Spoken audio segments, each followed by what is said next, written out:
everybody, and welcome back to Crime in Sports. Yay! Oh, yay indeed, Jimmy. Yay indeed. My name is James Petrogallo. I'm here with my co-host.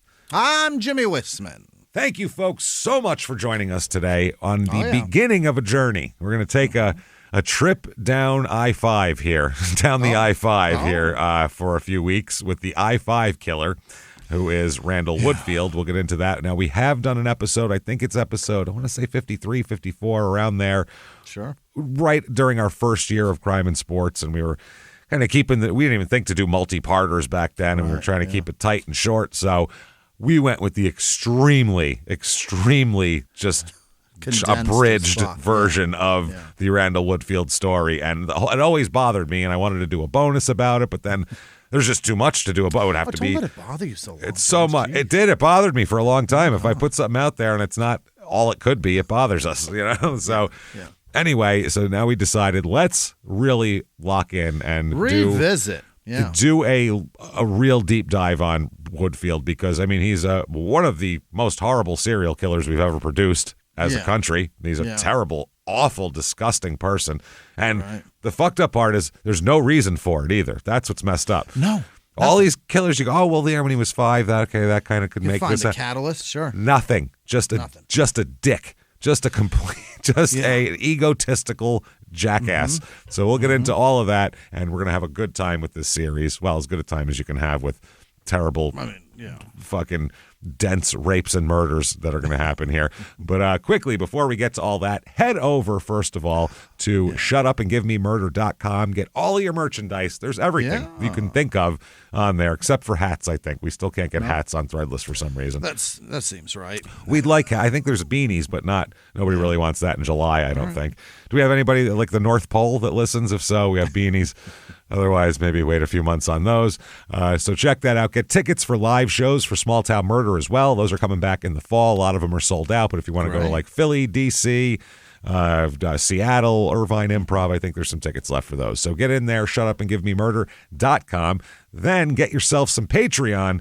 Oh. Patreon's where it's at, everybody. Patreon.com/crimeinsports is where you get all the bonus materials. Anybody $5 a month or above, you are going to get hundreds and hundreds of bonus episodes immediately upon subscription to binge on, and then new ones every other week. One Crime in Sports, one Small Town Murder, and this week is no different.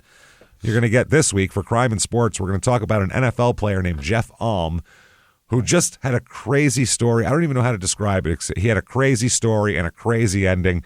He's just a firework, this guy. And, it burns bright and then it's just gone 2 seconds later. And that's kind of what this guy is. It's a fun story. It's kind of messed up, but it's a crazy story. Now, for Small Town Murder, we're going to delve deep into people who marry prisoners.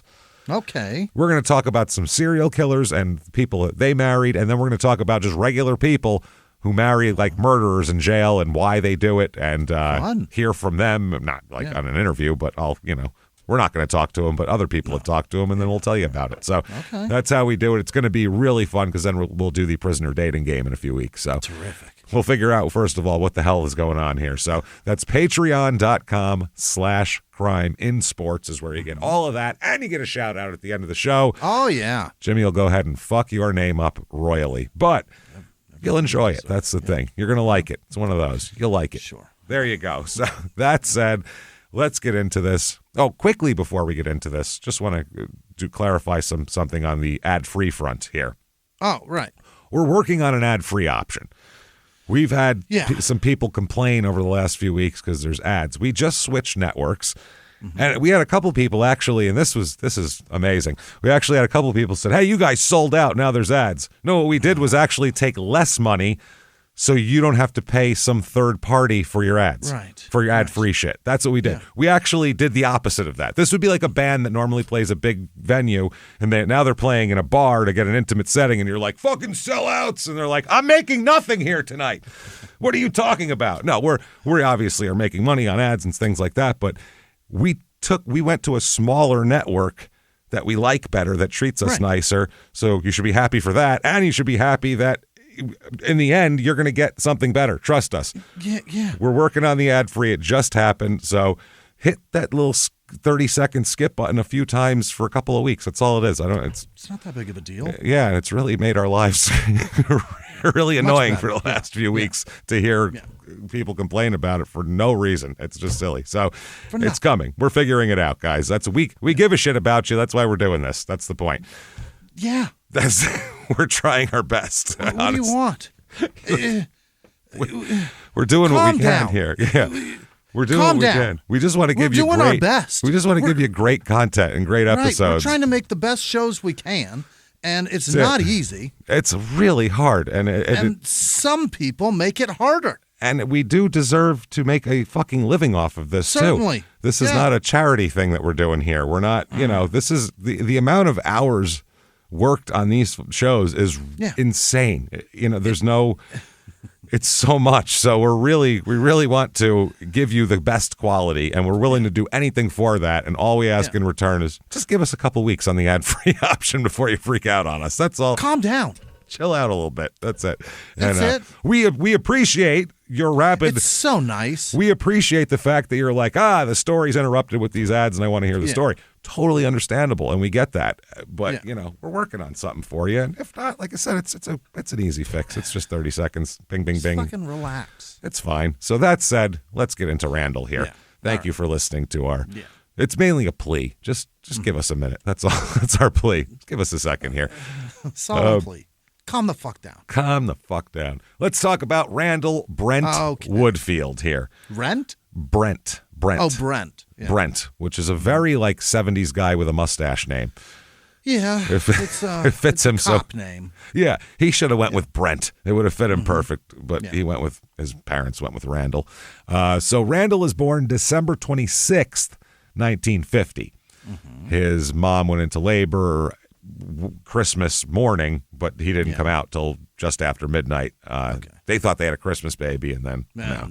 I mean, you certainly got something. Yeah, her pussy said, "Hell no, we're keeping this bad boy in for another couple hours." Does not deserve to share the birthday. No, I will not dilate for this asshole, is what it said. Not happening. Yeah. So he is born then December 26, 1950, and he is absolutely a disaster, as we'll talk about here. He's born in Oregon, in Salem he's born. His parents are Jack Woodfield. Jack is not his real name. His real name is Walter, but he goes by Jack. In the I suppose 40s and 50s, they could turn any name into Jack, somehow. Yeah, John was Jack.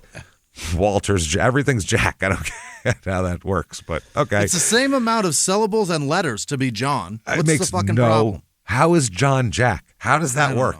I don't know. It's not short for it. It's so weird. It's the strangest thing. When I was a kid, it confused the shit out of me because people would talk about the Kennedys and they go, Jack Kennedy. I'm like, do they mean Jackie? His wife? She was the Jackie O. Me. Yes, it confused the shit out of me. So they'd be like Jack and Jackie, and I'm like, his name is John. What's going on? Did he have a brother that fucked her too? What are we talking about? My poor cousin deals with it. I think he likes Jack better than John. I think... Maybe. Yeah, I think he does because everybody calls him Jack. Well, Jack has always been a cooler name. It's Jack and Jack Nicholson. You know what I mean? Like back then, Jack was just a cooler name. John is very plain, and it's like the most standard name. John Doe. Yeah, I think Nicholson's the only cool one. Is there another? I don't think you need another. He's the coolest. He was pretty fucking cool. That's what I mean. Yeah. I don't know if you need another one. I guess Jack Tatum was pretty fucking cool. Yeah, there's some Jacks out there. It's just a tough name. That's what it is. It sounds like a guy. Yeah. John is John Doe. It's the most the most common name. Yeah. John Q. Public. It's John Smith. It's it's just the most plain, boring, squared up name. Jack is a tough guy that it says Jack on his fucking garage shirt. Yeah. Jack wears a leather jacket. Back in the day, and works on some rings on his car. It's chilly in there, though. It's November. What are we talking about? Jack wears a lot of Carhartt. Absolutely. Jack wears Old Spice. Thick. Yeah. You smell Jack coming from the next room, and you go, hey, I think Jack's on his way. Is that Jack? That sexy motherfucker Jack over there.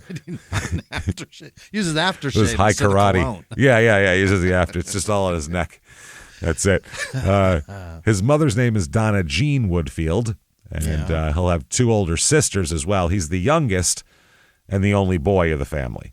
Oh. So he's got two older sisters. Yeah. Doted on. Yeah, his sisters, Susan and Nancy, basically treated him like a doll.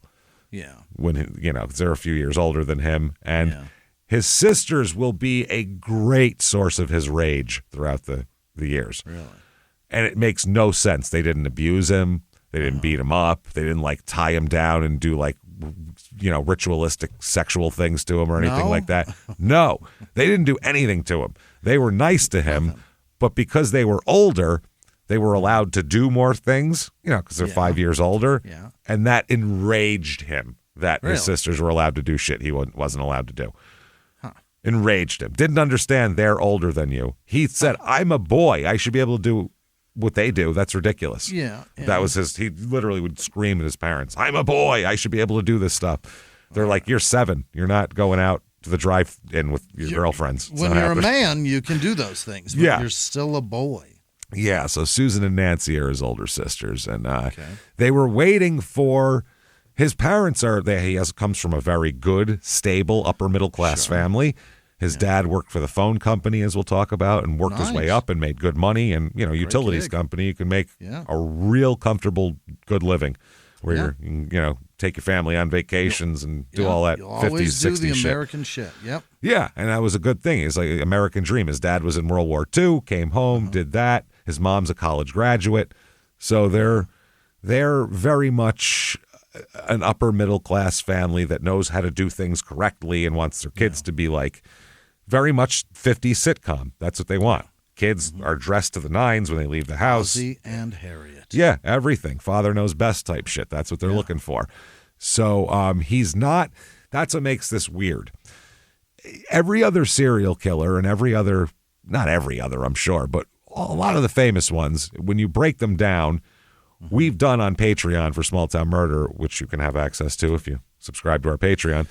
We've done serial killer childhoods, a bunch of them. Right. We've done Dahmer, Richard Ramirez, BTK, Bundy. We've done a bunch of these people's childhoods. And there's always something. There's always something weird that you can go, okay, that could be an acorn that a mighty shit oak, a mighty shit oak can grow from. You know what I'm saying? But with Randall, it just doesn't make sense. Yeah. It doesn't make sense. His family dotes on him. He's the boy, the only boy, and he's the youngest. So, I mean, by all accounts, that should create just a fucking sweetheart of a man. At least a man also who understands women, knows how to talk to them. Has some sympathy for them. Has empathy, knows how they think, has heard them talk. That's the word. Yeah. Yeah, that you would think. But instead, he's the opposite. Makes him hate women. But he likes women, too, a lot. Them. He's very horny. Loathes the person and personality, loves the pussy. Yeah, he doesn't. He's socially, he's just weird. He's he's very much like a kid who was, the best way I can put it, seems like a kid who was popular in the 7th grade and never progressed personality-wise beyond the 7th grade because that's what worked for him once, so he just did that on repeat. Just hang on to that. But once you get to be an adult, Yeah. You need different skills with women. You can't just walk up to them and like fart on them and be like, "What's up, baby? You want to go to the dance?" And they're like, "Hey, okay, you're a football player. Okay." Like, it doesn't really work like that when you're an adult. You have to have a little more sophistication that he doesn't really seem to possess, which is a little bit fucking weird here. So, I mean, both the sisters, by the way, are going to grow up, go to college, marry, guys who make 6 figures and all that kind of shit too. So makes no sense here. This really doesn't make any sense. And we've never heard he wasn't diddled when he was a kid. He wasn't beaten. He was just a doll. He was an accessory. That's no fun. Yeah, he wasn't like chained up outside with the dog or anything. Like, I guess I guess maybe his sisters would. I don't know. I don't know what his deal was though. It doesn't make any sense. So the Woodfields though, they wanted to have a boy first, and they had 2 girls, and then they finally had Randall. So they were jacked here. I mean, just fucking jacked. So Dad worked, like I said, for a Pacific Northwest Bell. That's where he worked. Got a job there when he was 21, right after World War II, and he'll work there for over 30 years and work his way up the ladder and eventually have a pretty pretty lofty position in that organization. So Susan and Nancy, they came out pretty quick, and then a few years later, we end up with Randall. So basically, Mom made a big deal out of what to name him. Yeah. Big deal. She said it's it doesn't matter what you can call a girl anything. Doesn't matter. It's all about her tits anyway. She's basically saying. But she's like, a boy though has to have a certain kind of name, which is a little weird. She said the wrong name could make all the difference. Which it really, the wrong name could damn this child. I mean, it could get him picked on a little bit in school, but probably get him to figure out how to have the tools to probably maybe turn him into like a comedian or a boxer maybe. I don't know, something. It can certainly have an effect, but not in anything. So they said they wanted something different, something new, something hot. And she chose Randy. That's what she wanted to call him. So Randall. Randy. I want it interchangeable. Unisex is what I want. Yeah. So she wanted to call him Randy, though. Absolutely. Okay. Now, by the way, he fucking hates the name Randy. He hates the name. So for the rest of the episodes that we do this, we're only going to call him Randy because he hates it. He despises being called Randy. Doesn't like it. Thinks it's a stupid name. Thinks it's a kid name. Doesn't like it. Randall, he wants to be called.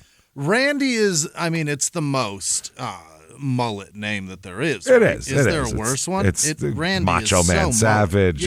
Randy. Yeah, Randy is a very... Well, it's also a fucking a euphemism for horny also, which makes it weird also. You named your, you know what I mean? Anytime you name a kid something that can be just put in this is my son horny. Yeah. Would you name your kid would you name your kid Blue Balls? Yeah. No. Probably not. So, oh man. So he gets Randall. She calls him Randy. He hates it. Yeah. Essentially here. He is always, by the way, thick head of black hair that he always has. He always has a big mop of hair on him. Nice. God dang, it's nice. He's got great hair. Big, it's a curly. So good. Yeah. Hey, by the way, he says it's naturally curly, but he gets perms. He's a liar. He lies so much, this guy. He's just this huge liar. He gets perms? Oh, he gets perms. It's the 70s, so he wanted to have that big puff. You know what I mean? Later on, he gets fucking perms, man. So he can have that big 70s fucking rock star puff. Is he sitting in that chair with the curlers in? Yeah, absolutely. Hair with the hair dryer over his head. Yeah. Reading the USA Today. My grandmother had one of those in her house. Talking about his slutty neighbor.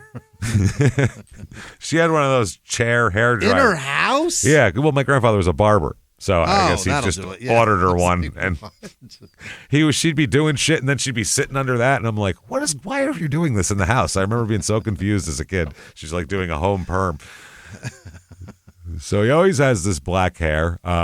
He's all of that sort of deal. A woman who babysat for Randy said he was really a mild baby. Didn't cry, didn't do anything. She said, quote, he was very quiet. I remember that I worried sometimes because he was almost too good, too quiet. Like worried that he wasn't healthy or something. Is that kid breathing? You expect to hear some bitching out of a kid once in a while, but as he's older, he's a very handsome man too. Oh no, that's the thing. That's great the other looking thing. Guy. That's the other thing that's so strange about this. That's the other fucking thing that's so strange is he's a good-looking. Women love him. Yeah, I mean, you don't have to. He always has like 3 girlfriends. He's calling this girl, sending this one nude pictures of himself, doing all this shit. Really? Oh, absolutely. He's wild. Make sure you say that louder because it wasn't from big. A phone. No, he was sending fucking hard copy dick pics with a letter and a hand addressed envelope and everything, which is crazy. We have a listener, and we'll get more into it. We have a listener who's messaged us, and I guess one of her cousin his maybe sister. Or her sister. His sister. I think it's his. No. It's somebody's. Their sister had something to do with Randall. Right. One of the women that he met and befriended and tried to keep contact with and would send them letters with weird pictures. And they just sent us a picture of him. Like, you got it? Like, it's like him like flexing Yeah. He's in like shorts. He's not nude, but he's like oiled up and like flexing like I'm sexy. Yeah. He's like a low grade ravishing Rick Rude kind of, if you could say. That's the best way to describe him. Yeah. Like, because this was a long time ago that he was doing this. So the 70s. Go to a photo mat and be like, print these, please. He had to go to a person in a little booth and say, I'll be back in an hour for my dick pics. Enjoy my dick.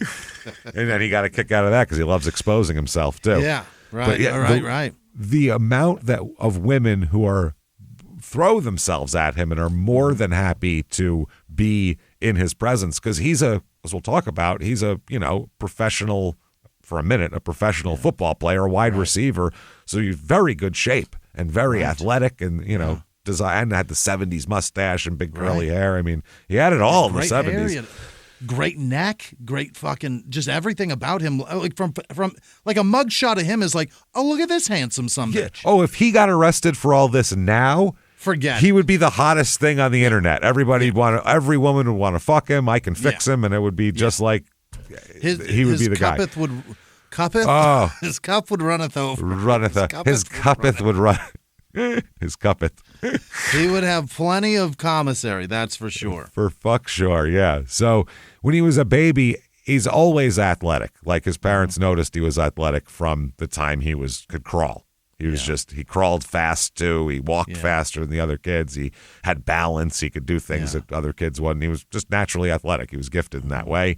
And his dad was thrilled about that. He's like, I've had 2 girls. Now I'm going to have a boy that's going to play a sport. Jacked about it. Now I can live through somebody, damn it. Yeah. Finally. Yeah.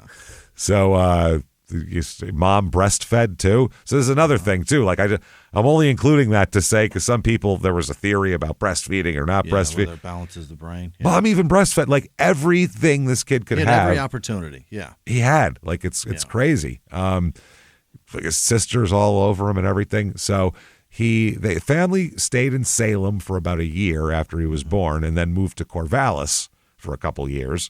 Yeah. And then Jack transferred to Otter Rock, Oregon, which I believe is like about 50 miles away from Corvallis. Very small town. And that's where the family's going to live. And is that beach community? I don't think it's a beach community, but it's on the western part of western part of Oregon. Nice. So this is basically an idyllic Oregon small town.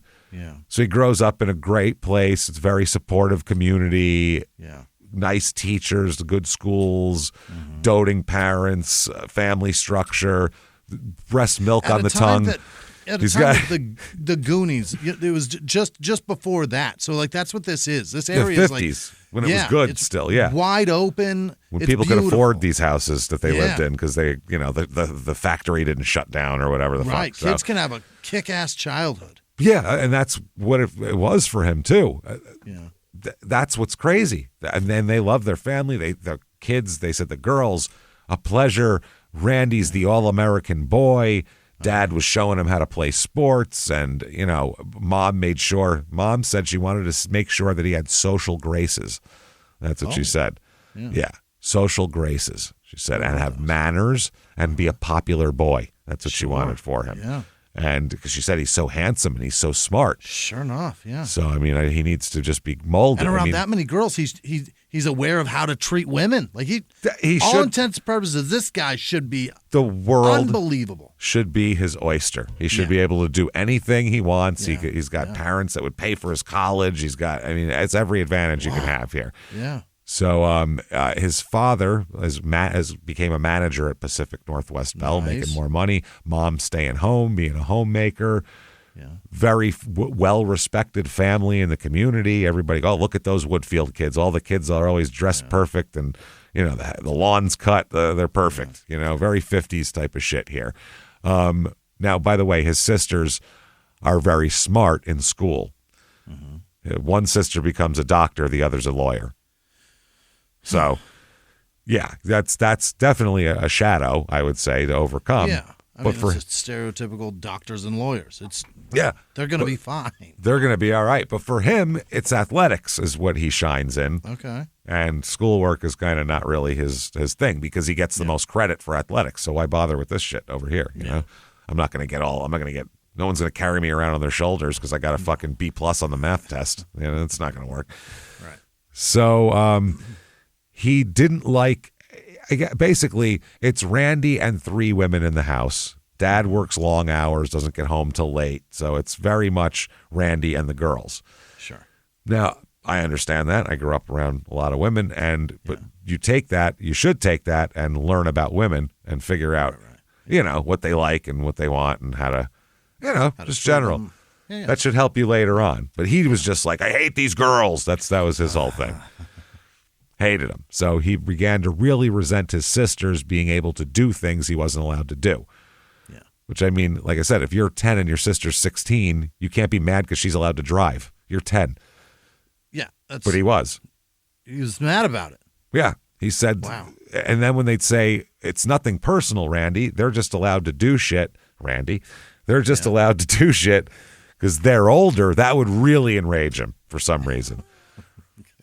That would normally placate the kid, and he'd be like, okay, well, yeah, I can't help that. It's not a personal matter. But he was like, that would enrage him. Hated it. Okay. He concluded here, apparently, and said this later on, that girls got to do whatever they want and got to have fun, and that girls are free. They get to do anything, and I have to stay home. Oh. That's what he got. Is this the moment? Is this the moment that does it? That's what I'm saying. I'm trying to find the turning point. But if this is what did it, he's fucked. Dude, how sensitive are you, bro? This is crazy. Boy. Yeah.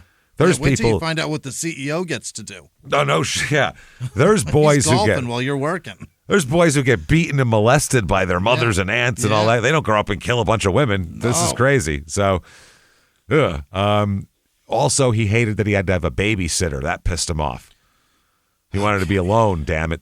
My sisters are allowed to do things alone. Yes, because they're 16 and you're 9. So, yeah, that makes sense. But he wanted to be alone. He would, when the couple times they tried to leave him alone with his sisters, he would be jealous and they'd fight. They'd have a big fight. And he felt that he was the one who got blamed for everything. Right. He got blamed for the fights, and he thought they weren't his fault. Okay. And he got really mad, and he said, my sisters, they tease me, they tattle on me, and then I get punished because I, punched one of them in the face. Yeah, but that's just siblings. Yep. I had an aunt who, by the way, is lovely. Yeah. You know what I'm talking about? She's about 8.5 years older than me. Yeah. Lovely, nicest person who's ever existed, but she's almost 9 years older than me, and she's my aunt. We grew up in my grandmother's house, and she made me eat ants and shit when I was a kid. She picked on me, my cousin Jesse, unmercifully. Did horrible eat ants. Told us the red ones were strawberry. Oh, boy. I told this story before about the strawberry ants. So strawberry, the black ones are chocolate. I'm so glad you read books and got smart. I could have been a bad guy. Going through life with you saying, look, Jimmy, brown cows, let's go get chocolate milk. Very lucky. The road would be a nightmare with you. Thank fuck I read a couple of books, man. That could have been real bad. And also that the strange thing is Cool Whip really tastes like shaving cream, and I don't care for that either anymore. Not a fan of that Gillette shit people put on top of that. Because that was also a thing. Shaving cream on top of their coffee. That was also a thing. Very, very, fucked with me. Just gullible. But kids were, you're allowed to be that, and it's fun, and it should be funny, but. And I got over it. That's the thing. Get hurt. I didn't get mad and try to kill women when I was 23. It just didn't even a thing. I get along great with my aunt, and we've been tight for years. So it's just. Hey everybody, just going to take a quick break from the show to tell you a little bit about Mint Mobile. Mintmobile.com? Mintmobile.com, Jimmy. You got that. You know what you don't need this summer? What is that? Well, you need vacations. You need maybe go to the beach. You need to hang out and unwind. What you don't need this summer is giant wireless bills getting in the way. That's what you don't need. You're going to be planning all your trips, doing all this stuff. A giant wireless bill that you didn't expect shouldn't be holding you back on that. That's crazy. Your phone should be a tool to help you achieve the fun, not ruin it. So that's why we made the switch to Mint Mobile. With Mint Mobile, you can get the coverage and speed you're used to, but for way less money. They're just overcharging you at these other companies. It's ridiculous. Mint Mobile, they have it right here. Tell you that. And for a limited time, Mint Mobile's offering 3 months of unlimited premium wireless service for $15 a month. You can't beat that. So yeah, let your friends sweat all of this giant bills and data overages, and you can be laughing at them, laughing all the way to the bank where you have more money saved because you didn't have to spend a ton of money on your stupid wireless bill. It's great. Say goodbye to the overpriced plans, goodbye to these giant bills and unexpected overages. Mint Mobile will rescue you from the depths of all this wireless awfulness that you're used to. All plans come with high-speed data and unlimited talk and text delivered on the nation's largest 5G network. Use your own phone with any Mint Mobile plan and bring your phone number along with all your existing contacts. Just like anything else, it's fantastic. Ditch your overpriced wireless and get 3 months of unlimited service from Mint Mobile for $15 a month. We did this, and we think you should too, because I think you'll like it. This year, skip breaking a sweat and breaking the bank. Get this new customer offer and your 3-month unlimited wireless plan for just $15 a month at mintmobile.com/crimeinsports. That's mintmobile.com/crimeinsports. Upfront payment of $45 required, equivalent to $15 a month. Limited new time customer offer for first 3 months only. Speeds may slow above 35 gigabytes on unlimited plan. Taxes and fees extra. See Mint Mobile for details. Now back to the show. I don't get it, man. So that's what he would do, though. He'd freak out, and his mother is the one who would kind of give out the discipline, too, because Dad's never home. Yeah. So this is not physically, by the way, wouldn't beat the boy or anything like that, but Randy would be humiliated because Mom would say that he disappointed her. Yeah. He is a sensitive little bitch, man. No kidding. He's just, I'm sorry, dude. This is crazy. He needed to grow up with a foreigner is what he needed. Yeah. You'd think that all this estrogen would do one thing for you, but it's evidently doing the exact opposite. It's making him a little bitch. It's making him a little bitch. Yeah. It's so strange. So he wanted to control his anger. He wanted to please his mother. Yeah. But he thought that Mom had unrealistic goals for him. Yeah. That's what he said. As an adult, though, he said his relationship with his mom was, quote, real good, and said, I'm closer to my mother than I am to my father. Uh-huh.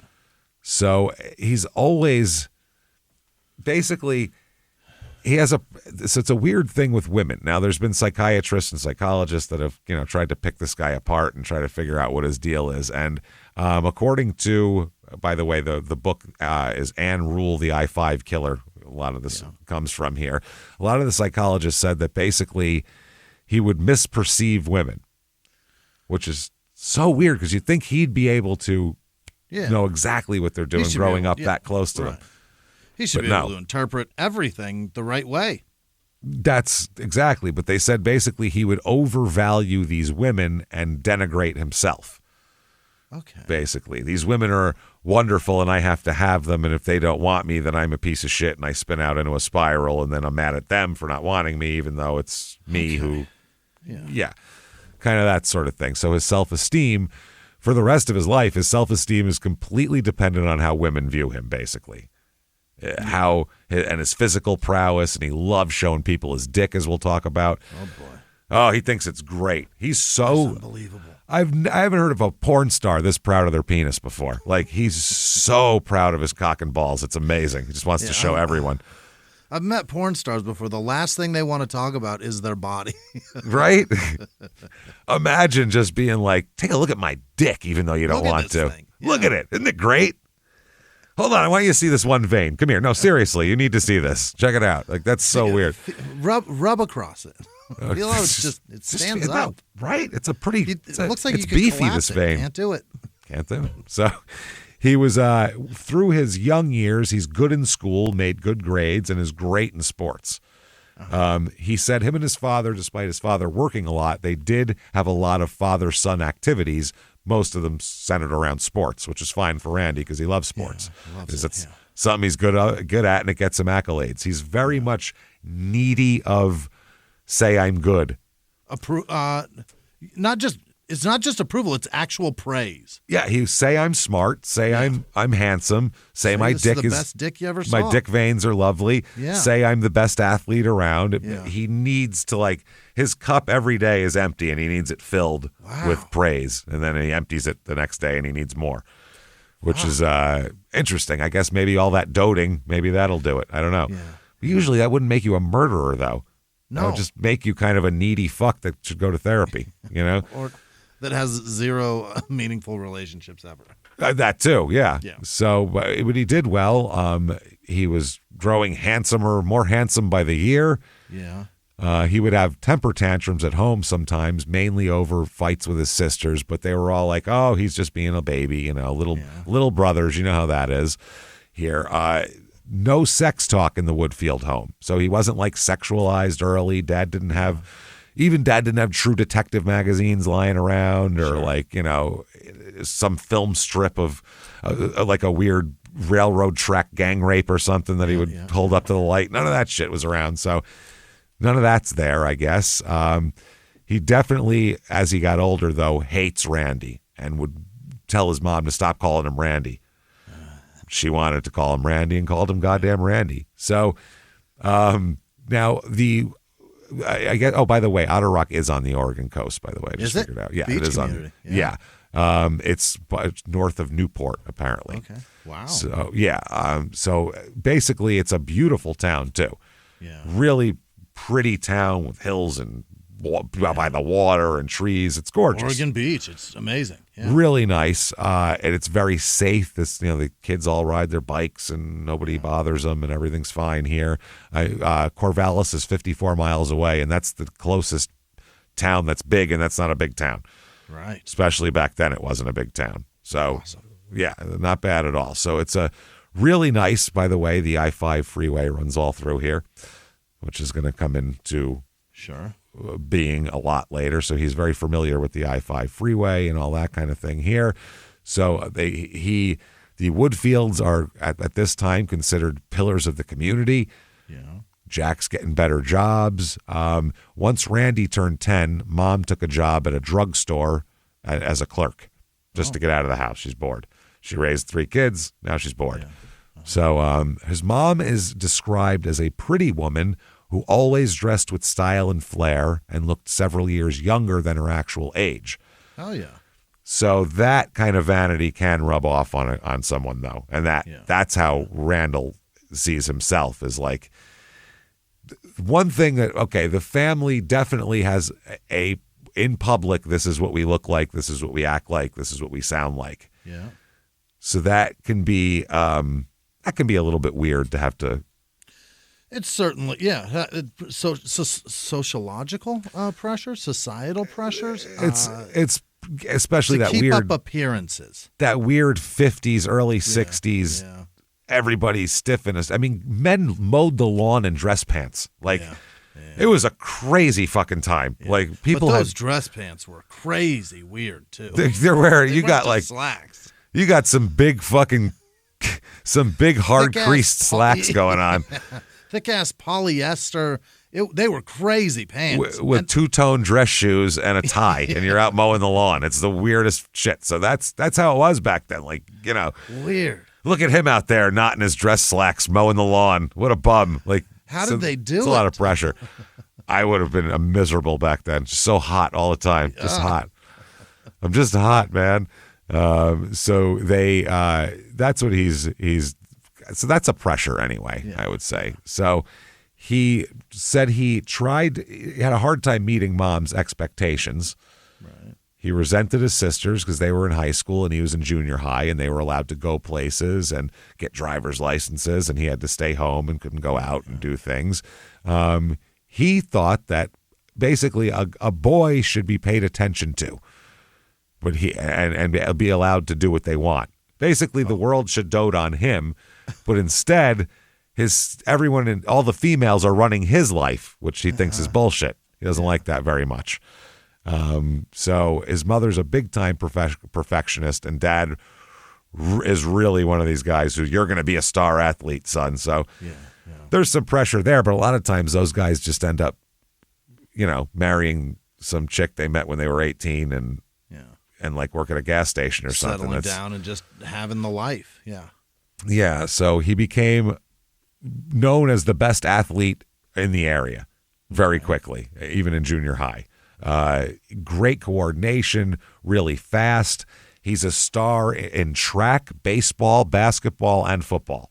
Dang. Yeah, it's just anything that has to do with speed and agility and anything. He's awesome. Doing it all. Just really good at it. And everyone is really proud of him. His dad has like multiple scrapbooks full of clippings and holy shit, yeah. They, so his parents, they came to his games, they rooted him on, they fucking clipped his shit, they put it in a thing. So it's not even like, my parents didn't even care. It's none of that. It's almost like they were too nice to him. Yeah, there's a fine line, evidently, of being too good. At some point, if they would have just said, listen, Randy, you little cunt, you need to stop being such a whiny little bitch, I feel like Randy would have turned out much better. Instead, they just tried to pump him up here. So he loved this, though. He likes the adulation and that sort of thing. And I guess once the adulation stops, then you start getting angry. Sure. But basically during junior high school is when weird shit starts to surface with Randy. He's the cleanest cut, most all-American boy until he's about 12. When your balls start stirring a bit, you know what I mean? Being you. Yeah, a couple of pubes pop out. Yeah. And your dick's a little harder than you want it to be, a little more often than you're looking for it to be. And this is when if weird shit's going to surface, this is when it's going to start to happen. Randy is such a hillbilly name. It turned Randy Moss into a hillbilly. Randy. It just makes me always think of Family Guy with Randy. Yeah. It just always makes me think of that. It's from Family Guy. Randy. Some guy who's named Randy who's mean to fucking Peter over the years. You go, Randy. Stop being mean to me. Funny. It's funny. That's all I think of the whole time. It is Randy. A shitbag's name. It is. But when women get it, it's hot as shit. Well, yeah. Whenever you give a woman a guy's name and put an I on it instead of a Y, it makes it kind of hot. Yeah, Randy, Charlie. Back in the 70s, a lot of women named Charlie. Yeah, it's kind of hot. Yeah, but Randy for a guy. Sounds like it's a West Virginia accent every time. It sounds like if you pulled into a gas station in the middle of nowhere because your car wasn't doing well. He's the guy that would pop out of the garage with a wad of chew, wiping down a big wrench, wiping the oil off it while he's still covered in oil. You know what I mean? And that would be telling Randy. How fucked your car is and how it won't be ready for 2 months. Yeah, and you look at his name tag and it says Randy on it. That's him.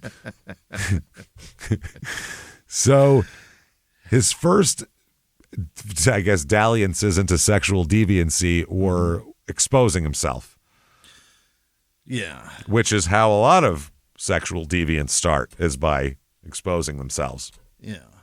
Back in the 60s, we didn't understand psychologically that leads to other things. That's real. It's not funny. No, now we get it. In the 70s, streaking was a big deal. It was a funny thing. Because college kids did it. It was hilarious. Guys are doing it, everybody would laugh. Right. But that's different, too. The problem is the difference between the back and the front are vast. It's a canyon between the ass being funny and the dick being threatening. And also, it's a difference if you're doing it in front of hundreds of people and you're running, you're like, yeah, and then they all laugh. Or if it's one chick on a street at night and you're in a bush. That's a lot different of and exposing just yourself. showing her the dick. Yeah. You know the ass is out because you see the dick. Yeah. But it's not funny. But we didn't get back then. We thought that was just, they're just being silly. But cutting up, yeah. We didn't understand that actually is the first step a lot of times in a progression that leads to rape and everything else. It's not good. A lot of guys that do way worse started there. Exactly. And I'm sure a lot of people did that never went on to do anything too. But a lot of the guys started with this, and you'll hear it with serial killers a lot too. So this apparently, they think it's when pressure became too great for him is when he started exposing himself, basically. Okay. He could basically demonstrate that in his mind, this is subconsciously getting back at his mother for making him be perfect and for having all this pressure to be perfect and all that kind of shit here. Mom. Deal with that, Mom. She didn't even see your dick. I just showed this lady my dick. What do you think of that now? So, and also he kind of likes the frightened reaction from women too. Yeah. That's the other thing. He enjoys that. So he would get his dick hard first, by the way. He wouldn't just wave his limp dick at you. Whoa. See, he's got to keep a hard on to wait for somebody, though. Yeah. He's got to slow stroke a bit just to keep it at a good clip, so he's not. You can't do it the other way. That doesn't frighten anybody. No, but that's what most flashers do, though. They just have their show a limp dick hanging out really? there. Yeah. Is that what it is? Oh, I think so. I don't know. This guy keeps an erect dick. I'd assume that the thrill of somebody seeing it would be enough. Chikatilo, we know it was limp, and he showed it to everybody. But he had a problem. He couldn't get that's the point. Hard. Yeah, that's what a lot of these guys do, though. That's a thing that happens with that. So I don't know, but this guy Randy, he has no problem getting a hard dick and showing it to you. He will show his dick because a lot of times that makes them angry. Yeah, Chikatilo's mad that he can't fuck women, so he takes it. So look at that. That's now horrifying. You're scared. He's like, it is horrifying, isn't it? It horrifies me every day. Yeah. So it's there's a lot of weird psychology wrapped up in that shit, and we're not doctors. I've seen his. He had some meat too. Chikatilo. Yeah. I thought you meant Randall Woodfield. I'm like, how'd you see his dick? I've never seen that one. I've done so much research, and I've not seen his dick. So how did you find out his dick? I was like, where'd that come from? Chikatilo had some swang. He was doing it in court. Right. That's why. He was masturbating at the judge while they was trying to fucking do things. He was a fucking nutcase. So yeah, he likes the fear, is what he does here. In his mind, he wasn't hurting anybody. So it's acceptable. It made him feel better in a weird way. And nobody's physically injured. It's not like he's smacking people in the face with it. He's not raping anybody. That's how he thought of it. Okay. But he also didn't want to be discovered and embarrassed because he knew that would be the ultimate sin in this household, would be to embarrass the family publicly, essentially here. So eventually, though, he was caught. You can't flash forever. No. You're not going to do that forever, and especially in a small town. You know what I mean? Yeah, they're going to talk about this. In the Newport area, he's well known. He's the star athlete of the area and all this type of shit. They know when his dick's out. So he really didn't get any real punishment for it, and wasn't referred. He didn't get told to go to therapy or anything like that. Go get counseling, go see a psychiatrist. Nothing. They were just kind of boys will be boys type of thing. That's a fascinating approach. That was a lot of what they would do back then. Is that boys will be boys? You know how they do. It's weird. My brother and I threw oranges at a guy on a lawnmower behind our house, and we hit him a couple of times. And he chalked boys it up will to be boys boys. will be boys. But he told my parents, and I got in That's trouble. fine. But he did say the first one, I figured boys will be boys. The barrage that came later. The strafing that came after that, I didn't appreciate. He was pretty mad after that. Didn't appreciate feeling like Cambodia here. It wasn't good. And we were idiots. We chose the ammunition of the only house in the neighborhood with an orange tree. Very smart. Very smart. We're pelting this poor fuck while he's 110 and he's mowing a lawn. We've done that with snowballs, me and my cousin Jesse. Yeah, everybody's got snowballs. We were like 8 and we popped up my grandmother's front porch. You could hide, duck down and be behind a whatever. So we threw snowballs at this car and then ducked down in the porch like they weren't going to stop. We're sitting there 2 seconds later, the guy's standing on the porch looking at us and we're like, oh shit. We're busted.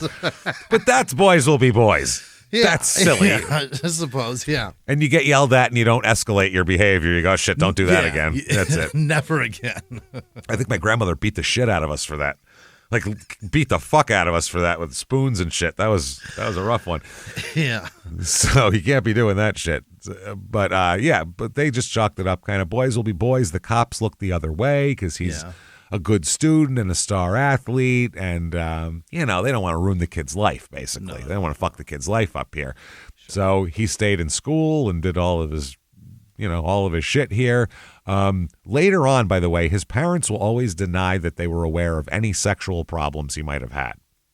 Yeah, because you don't talk to your parents about that. No, which which maybe they didn't know about it. Maybe the cops didn't tell them. Maybe they just swept it under the rug or something like that. But I don't know. I feel like they would have noticed something here going on if they were paying attention.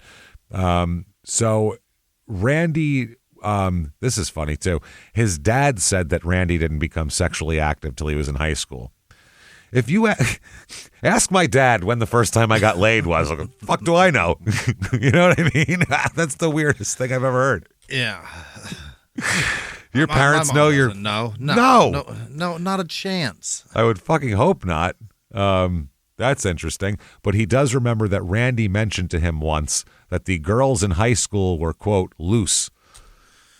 Okay, so... Loose guy. And this is... Also, 1967, 1968, free love and all that shit. That doesn't mean they're loose with him. That means he just, He heard a guy got a hand job at a park one time. That's what that means. I got several blowies long before I got any sex. Yeah. Which that's how it usually works, right? Yeah, we grew up. No, well, now it is. We grew up in a great time. Yeah. When oral sex was pretty thrown around. It was thrown around pretty loosely. Whereas, like back in the day, you wouldn't do oral sex till you were married for like 5 years. Right. That would be like, things are getting a little dull in the bedroom. Hey, let's try this thing I read about in a magazine where you put your fucking mouth on my thing here and fucking. We grew up in a time where like you make out with them and they're like, I don't want to have sex. You're like, oh, and they're like, I'll blow you. And like, oh, all right. Well, great. Yeah. You didn't even have to say the first part. You just said, I'll blow you, and I wouldn't even have thought about it. That would have been terrific. Yeah, I wouldn't even care. Once I finish, I don't know how to do this twice. Yeah, we didn't care. We're good. Oh, man. So Jack also states that his son adamantly says his son had no problems growing up. None. Yeah. He was a good boy. He wasn't involved with alcohol or drugs. Yeah. He didn't do any of the things that we were supposed to do. He said he was close to his mother, treated her with respect. He was a perfect child. Yeah. Randy knew he had to show his parents that. Sure. If he shows them that, then he can do anything he wants because they're satiated. Right. It's fine. Yeah. One of his closest friends here, Mike Schaefer, a guy he'll be college roommates with later on and everything else, said he can't comprehend how Randy would ever hurt or much less kill anyone. Just not the guy that he knew ever. Sure. He said that Randy wasn't even he wouldn't even kiss and tell. No. So he was like, I didn't even, he wouldn't even brag about conquests or anything like that. Oh. They said he would date a girl exclusively for a few months at a time, and then they'd break up and he'd find another girlfriend and he'd date exclusively for a few months at a time. Wow. So he wasn't like a player. He wasn't trying just being real normal. Real kind of old school. Yeah. This Schaefer also said he had a good relationship with his parents, but whenever he did anything wrong, his mother always knew. So like in Randall's mind, she's like some omnipresent, can see through the walls type of person. Oh, boy. Which is very interesting. She's Jesus. Yeah, she knows when you fuck. She's Santa Claus is essentially what she is. She sees you when you're sleeping. She knows when you're awake. She knows when you got that gummy shit all over your hand. She knows when you showed your dick to a girl. She knows it all. Schaefer said he threw a party once when his folks were out of town. He was really careful, and he put throw rugs and plastic over the carpet so there wouldn't be any damage done. Jesus, talk about a murder practice. And then he rounded up a crew of girls to stay around after the party to clean up. That place was just immaculate afterward, but when his mother got home, she knew. She just seemed to know everything he was doing. Even though everything was in its place, still she knew. She knew. Now, I'm sure that the place probably reeked of beer or something. You know what I mean? Who knows? Yeah. So Randy here was in the class of 1969 at Newport High School. Oh, yeah. One of his classmates recalled, quote, he was a beautiful kid, the star football player. He was a relatively popular kid. A beautiful kid. If you're handsome and the star football player, I don't understand how you wouldn't be popular. Right. How Unless else? Unless you had shit in your pants all the time, I don't get how you would be popular, Yeah. People remember him as being quiet a lot and almost shy. But then other people said that he liked to do pranks and shit like that. Like he had a very childish sense of humor. Yeah. He liked to tease animals and shit like that, they said. I don't even know what teasing animals means, but I don't understand it. They don't really get that you're making fun of them, so it's a waste of time, I think, at that point. You can't, mock a Dachshund. They don't care. They just don't care. So a lot of the girls here that he dated all the prettiest, most popular girls. Okay. It's just how he dated, cheerleaders and things like that here. So this is crazy. Later on, when he's caught and, it comes out who he is, some of them were crying tears over his arrest. Not Randy. He's sad about it. He's so wonderful. Yeah, guys that they went out with in high school. One of them said she couldn't bear to watch the television news and see Randy in handcuffs. Just couldn't bear to see it. Yeah. Her husband, because she was married while this was going on, who happened to be one of Randy's friends, said that she would run from the room whenever Randy's image would come on the TV news. She'd just take off from the room. Oh, God, crying and everything else. Randy always preferred younger girls than him. Okay. Not like, fine. Yeah. Not out of range young. Yeah. Not 17. I'm going to go out with a fifth grader. But if he's a senior, he's going out with a sophomore. All right. It's a little more pliable, a little easier here. Yeah. As he grew older, he would continue. He kind of stays at the same age of what he likes, and he gets older, but his tastes don't. Oh boy. He's like Matthew McConaughey in fucking Dazed and Confused. He's like, all right. I get older and they stay the same age. That's what he's doing. So he likes he likes his girlfriend to be plain. Yeah. He likes a girl that wears jeans and that sort of shit. Yeah. He doesn't like when they dress sexy or wore quote flashy clothes, as he put it. We used to have some shit in common. Yeah, doesn't like any of that.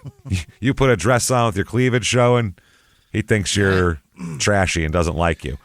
That's an insecurity, right? That's a level of like, somebody else could get her from me. Someone else, all eyes are on her, but he likes to go out with the pretty popular girls anyway. I think that just might be something to do with his mom's perfection or something to do with that. I'm not sure. Or just whatever he thinks is sexy. I don't know. He likes skinny girls with big tits. That's his jam. Wow. What a weirdo. No one likes that. What a unique fella. He's got a real kink. Next thing you know, he's going to tell us he likes blowjobs. I'll be shocked. This is crazy. Well, the good news is porn's full of all that shit. Yeah. Bad news is in 1968. Yeah. Good luck finding that porn. You either had to be in Times Square or break out a whole film strip set up in your house to fucking view some of that shit. Yeah. Yeah, it's crazy. So, but he was a good student. He's good in math. He was moved into advanced math classes, actually. Teachers would praise his brains and the way that he would get along with everyone. They were like, he's like a politician, basically. Yeah. He's like Ted Bundy, but a good athlete at this point. Right. Type of deal. He was once selected by the Newport Rotary Club as Boy of the Month, which sounds just terrible. A group of grown people should never have a Boy of the Month ever. That just sounds I don't real like gross. The best boy on credits on movies. Best boy grip too. Yeah, he's got the best grip. He's got the great grip. So Boy of the Month here. He belonged to the German club as well. So he wasn't like some idiot jock. Like that wasn't his bag here. But sports is where people remember him from. Sure. He made the all-state first team in football. That's good, right? Yeah. First team, all Oregon. Yeah, he's of the best starting lineup they could muster for the state of Oregon when he was a junior. Wow. Still got a year to go. That's how fucking good of an athlete he is. Yeah. He's really good. And not just in his small town, the whole state. So and also when he was a senior too. So not bad. Okay. He also received an honorable mention in the all-state basketball team as well. Okay. So just an athlete when he was a senior. He also played varsity baseball also. So he's playing all three sports at a high level. He was also a sprinter and was on the track team. All right. So, I mean, the guy is killing it here. Playing everything. His only thing and his only goal is to play professional football. That's what he wants. That's what he's concentrated on. He's a wide receiver, and he's about 6'2", which back then is a big fucking receiver. Back then, wide receivers were 5'10", 5'11". You know what I mean? 6'2" is a big, beefy receiver. He's a tall receiver. He's fast. He's got everything going for him here. Even, anywhere in the country, he would be a star athlete. It's not just because he's in a smaller state or that sort of thing here. Randy will tell everybody that during his senior year, he was recruited for scholarships by, quote, all the major colleges in the Northwest, which I believe. There's he was all state. First team in 2 straight years. That's where you get, that's who you offer scholarships to. So I don't doubt that at all here. He's 6'2", 170 pounds of muscle, doing great. Now during high school, though, again exposing himself keeps happening. Oh boy.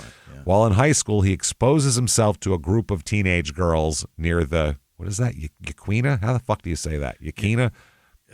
Jacin? Yaquina? Yaquina? Oh, don't look at me. I'm going with Yaquina. If it's not, fuck it. I'm sorry, Oregon. Yaquina. Yeah, it'll be something weird in Oregon. It's always the wrong thing. You're always wrong, no matter what you do in Oregon. Willamette? No, Willamette. Okay, no. Sorry. Yakima? No, Yakima. Oh, man. A bunch of people with those names are you Sandra? No, Sandra. Fuck you. How's that? I don't know, okay? I don't care. I don't know and I don't care. So he was arrested for this, though.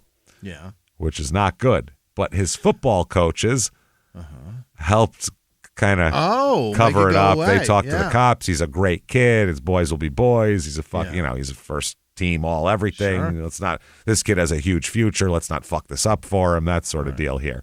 But his parents forced him to attend therapy after the incident, by the way.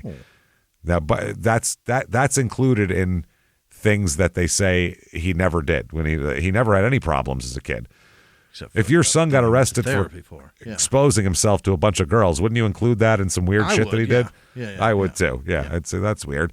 A football teammate of his at Newport High says Randy was a little strange. I don't know how to explain it.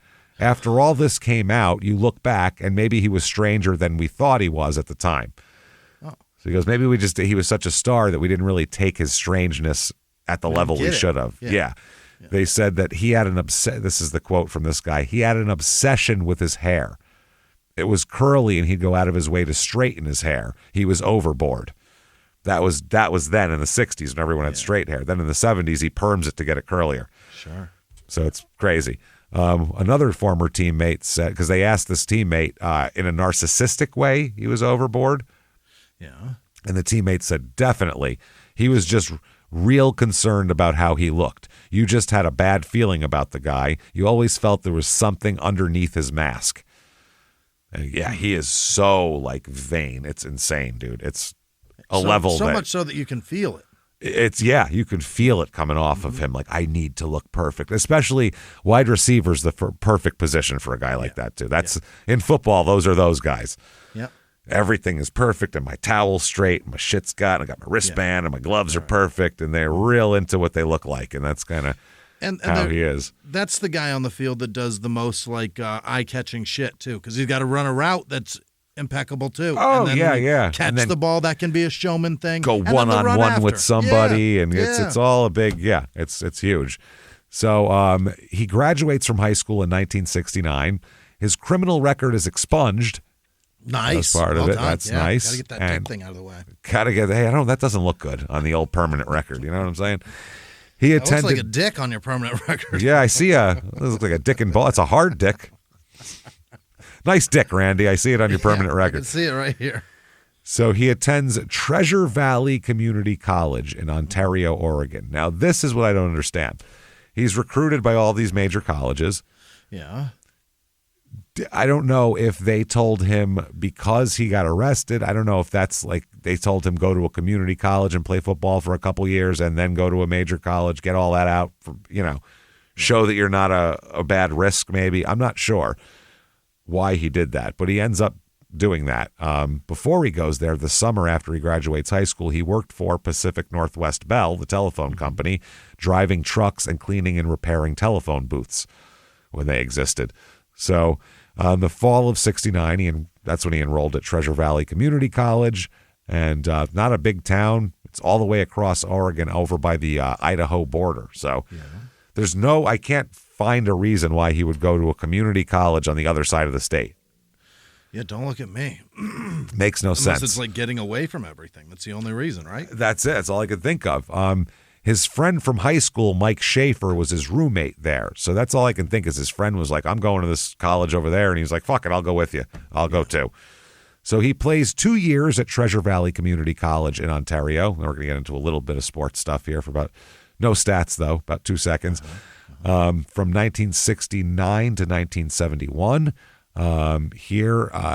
One of his teammates is a guy named Ted Spencer, who was a cornerback and a returner, a punt and kick returner. And Spencer played 2 seasons with Randy before both of them transferred, as we'll talk about, to another school. But not together, just separately. Right. This guy said, I knew him pretty well. We lived in the same dorm. When we got to Portland, he lived off campus. I lived in the high-rise apartments on campus when they opened. He was a decent talent. He had some ability. He goes on to say, I guess you'd call him somewhat of a ladies' man. He wasn't a bad-looking guy. He was athletic, typical white guy who got a little bit of money. They get a little extra from the ladies. He got what he needed. Typical white guy who got a little bit of money. He comes from an upper-middle-class family. Gonna get a little bit of gash. Yep, a little bit. He said he did his thing. He didn't seem odd. He was somewhat quiet at Treasure Valley. When we got to Portland State, he still didn't make a lot of noise. The problem is he is going to get arrested several times in this period, which is not good. The first time he gets arrested here is going to be for vandalizing his ex-girlfriend's apartment. Okay. Now, he'll claim that that's not what happened and it's a misunderstanding. We'll find out here. Okay. At Treasure Valley, he's got about a C+ average, so he's not really not lighting the world on fire educationally.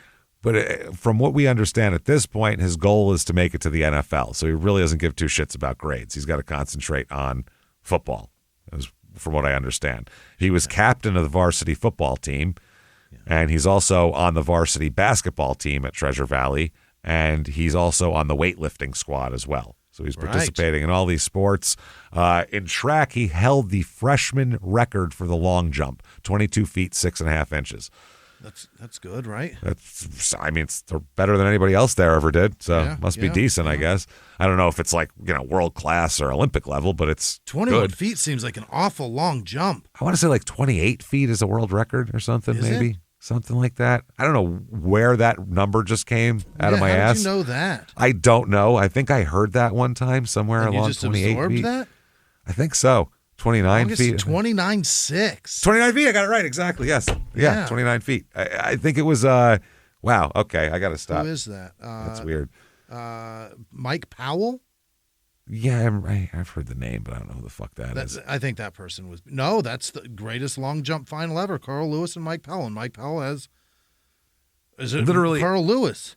Carl Lewis, the runner, the sprinter. Yeah, is it Carl Lewis? No, it is Mike Powell that has it. 29. Okay. 4 1/4. Wow. I think I heard that on a sitcom in passing like 30 years ago or something. Do you know who has it for the women? You know her name. Shit. I do? Yeah. Jackie Joyner Kersey. I was going to say that was the only one I was going to guess because it's the only one I know. Either that or Marion Jones because we did an episode. Yeah, and she's great too. Yeah, but they would just take that away from her anyway. Yeah, because she was on. Because she likes to smoke weed and other things. Well, yeah, she did steroids. She got busted for her and her fucking boyfriend or whatever, her husband. Yeah. She have somebody. I might be mixing people up. Oh, I'm mixing up Jeremy Stevens and what's her name? Never mind. Oh yeah, Hope. But Marion Jones. Yeah. No, Tim Montgomery. That's what she was involved in that one because he's a track guy. We did the Tim Montgomery episode. I think that's where to be honest, she comes I in. don't care. Take all of them that you want. Whatever. Well, let's see what you can do. You do something amazing. Let's see what you can do. I don't give a shit if your liver's going to fall out later. That's your problem. I don't fuck it. If you'll compromise and sell that for a gold medal, do it. I don't care. I don't fucking care. Yeah, people do. Give a fuck? People compromise their health. You think a fucking stock guy or like some hedge fund manager, you think it's healthy for him to sleep 2 hours a night and do all that coke? Do crazy work and all that coke and all that? Those guys drop dead from a heart attack when they're 42. No one goes, gives a shit as long as your 401k's fine. That's it. Nobody cares. You want to fucking beat on these people? They're still human beings. It's still a human being doing something outrageous. Who cares whether or not they did drugs to do it? I don't. I don't give a shit. Just tell me you're doing them. That's all. Yeah, just don't lie to me. Don't lie to me and say you ate liver for this. I just ate liver, man. That's all it was. No, that's our last Patreon, by the way. So Randy, one of the things that he got in trouble for, here's his friend said, quote, Randy stole some cassette tapes from some guy in the dorm. Okay. I knew he had those tapes, but when the guy asked about them, Randy lied and said he didn't have them. I told him it was his story to tell and I wouldn't say anything. None of my fucking business is what he said. But when it came down to his getting in trouble over taking them, he'd have to tell the truth. Later, he confessed to the dorm proctor that he had them all along and he gave them back. So, I mean, that's just kind of a shitty, bad character. That doesn't make you a murderer. Okay. He dated a girl at Treasure Valley Community College, and I'm not sure if this is her real name or just a pseudonym for the book, Sharon McNeil. He was very attached to her. Seemed to be, more attached to her than he was any other girl that he's ever gone out with. Really likes her. Now, his roommate, Schaefer, said Sharon did her share of catting around and they were having troubles. Anyway, they broke up. So, yeah, she's going out. She's a college girl. You know what I mean? Who knows? So, very age-appropriate, normal shit there. And it's not gonna last. No, that's what I mean. It's a college relationship. It's fleeting. You know what I mean? We're both in community college. What are we talking about here? Yeah. So Randy couldn't handle this, though. No? Couldn't handle the rejection, which, again, he needs like a friend that goes, Randy, you're a handsome fucking football star. Fuck this girl. Who cares? Yeah. You can find a girl anywhere, but no, I don't know if no one told him that or if he wouldn't listen or what here. So then on August 3rd, 1970, he's accused of breaking into her home and trashing her room. Entry had been made through a bathroom window. The room is trashed, but there's only one thing stolen in the whole place, and that is a stuffed animal. What? A small bull, a present that Randy gave to Sharon. I'm taking my tiny, because I got 3 rings on a thing at the fair. Yeah, I don't want her to have my crane trophy. Nope, I don't want her to have my Def Leppard mirror that I won at the fair, is what he just said. Yeah, that's the equivalent of my friend going back for click. Yeah, exactly. It's the useless, same thing. Man. Leave it. Holy shit. But he's arrested for this and charged with vandalizing. And theft. So, of the bull. He's actually found not guilty in a jury trial, though. Really? Because one thing Randy figures out, if you're going to do shit, don't leave evidence. So there is no fingerprints. He wore gloves. They have no physical evidence that he did it. All they have is the obviousness of the fact that one thing was stolen, and it's the thing he gave her, and she just broke up with him. But still, you can't convict on that. You can't convict on, well, duh, he obviously did it. That's not good enough, apparently, in court. So there's also been incidents around here in Ontario of exposing himself as well. So he moves on from Treasure Valley and transfers to Mount Hood Community College for a semester. His roommate, Mike Schaefer from high school there, went and enrolled at a different college. The woman, Sharon McNeil, who he vandalized her place, her parents did not want her to talk to Randy anymore, obviously. Right. And she said, yeah, totally, I won't do that here. So he leaves the area, but he bombards her with letters and phone calls. Okay. Just keeps them coming. And this is what he does always. If he meets a girl at a bar and talks to her for an hour and gets her number, for the next however long, he's going to be calling her at weird times, sending her weird shit in the mail. Later on, I don't know how he had time in the day for correspondence, because this fucking guy, he was like a Victorian woman. Yeah. Who would like wake up and, got to do my correspondences and send my calling cards and all that shit out. Like that was his life. He would talk to 6 different women in a night for long periods of time while writing all these other women letters and sending them all over the place. Get some rest, man. No, it's super weird. His dick is hard all the time. Wow. No rest for this guy and his hard dick. So anyway, she he keeps doing this, so she ends up getting an unlisted phone number. She said that almost 10 years after she had last seen him at community college there, she received a letter from him containing a nude photo of himself. 10 years later. 10 years. Here's my dick.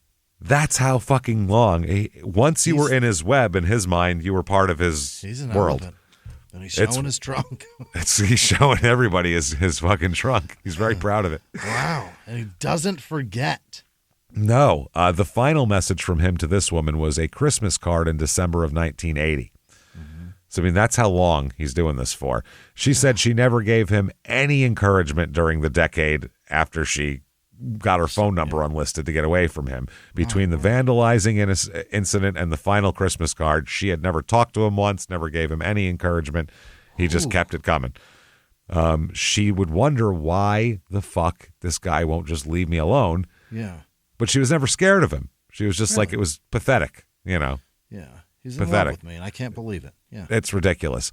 Now, the roommate, Mike Schaefer, who's not his roommate anymore, but he said, after we left Treasure Valley, Randy never visited me at SOC. A long time later, I got letters from him where he sounded quite religious and was quoting the Bible. It just wasn't him, not the Randy I know. Is that right? And Jesus said, expose thy balls in the sun of the day. Yeah. Part the hairs like the water. Like the waters that Moses must have had to fucking walk through. So for the next 2 summers, he would return to the Oregon coast to work for the Georgia Pacific Plywood Company.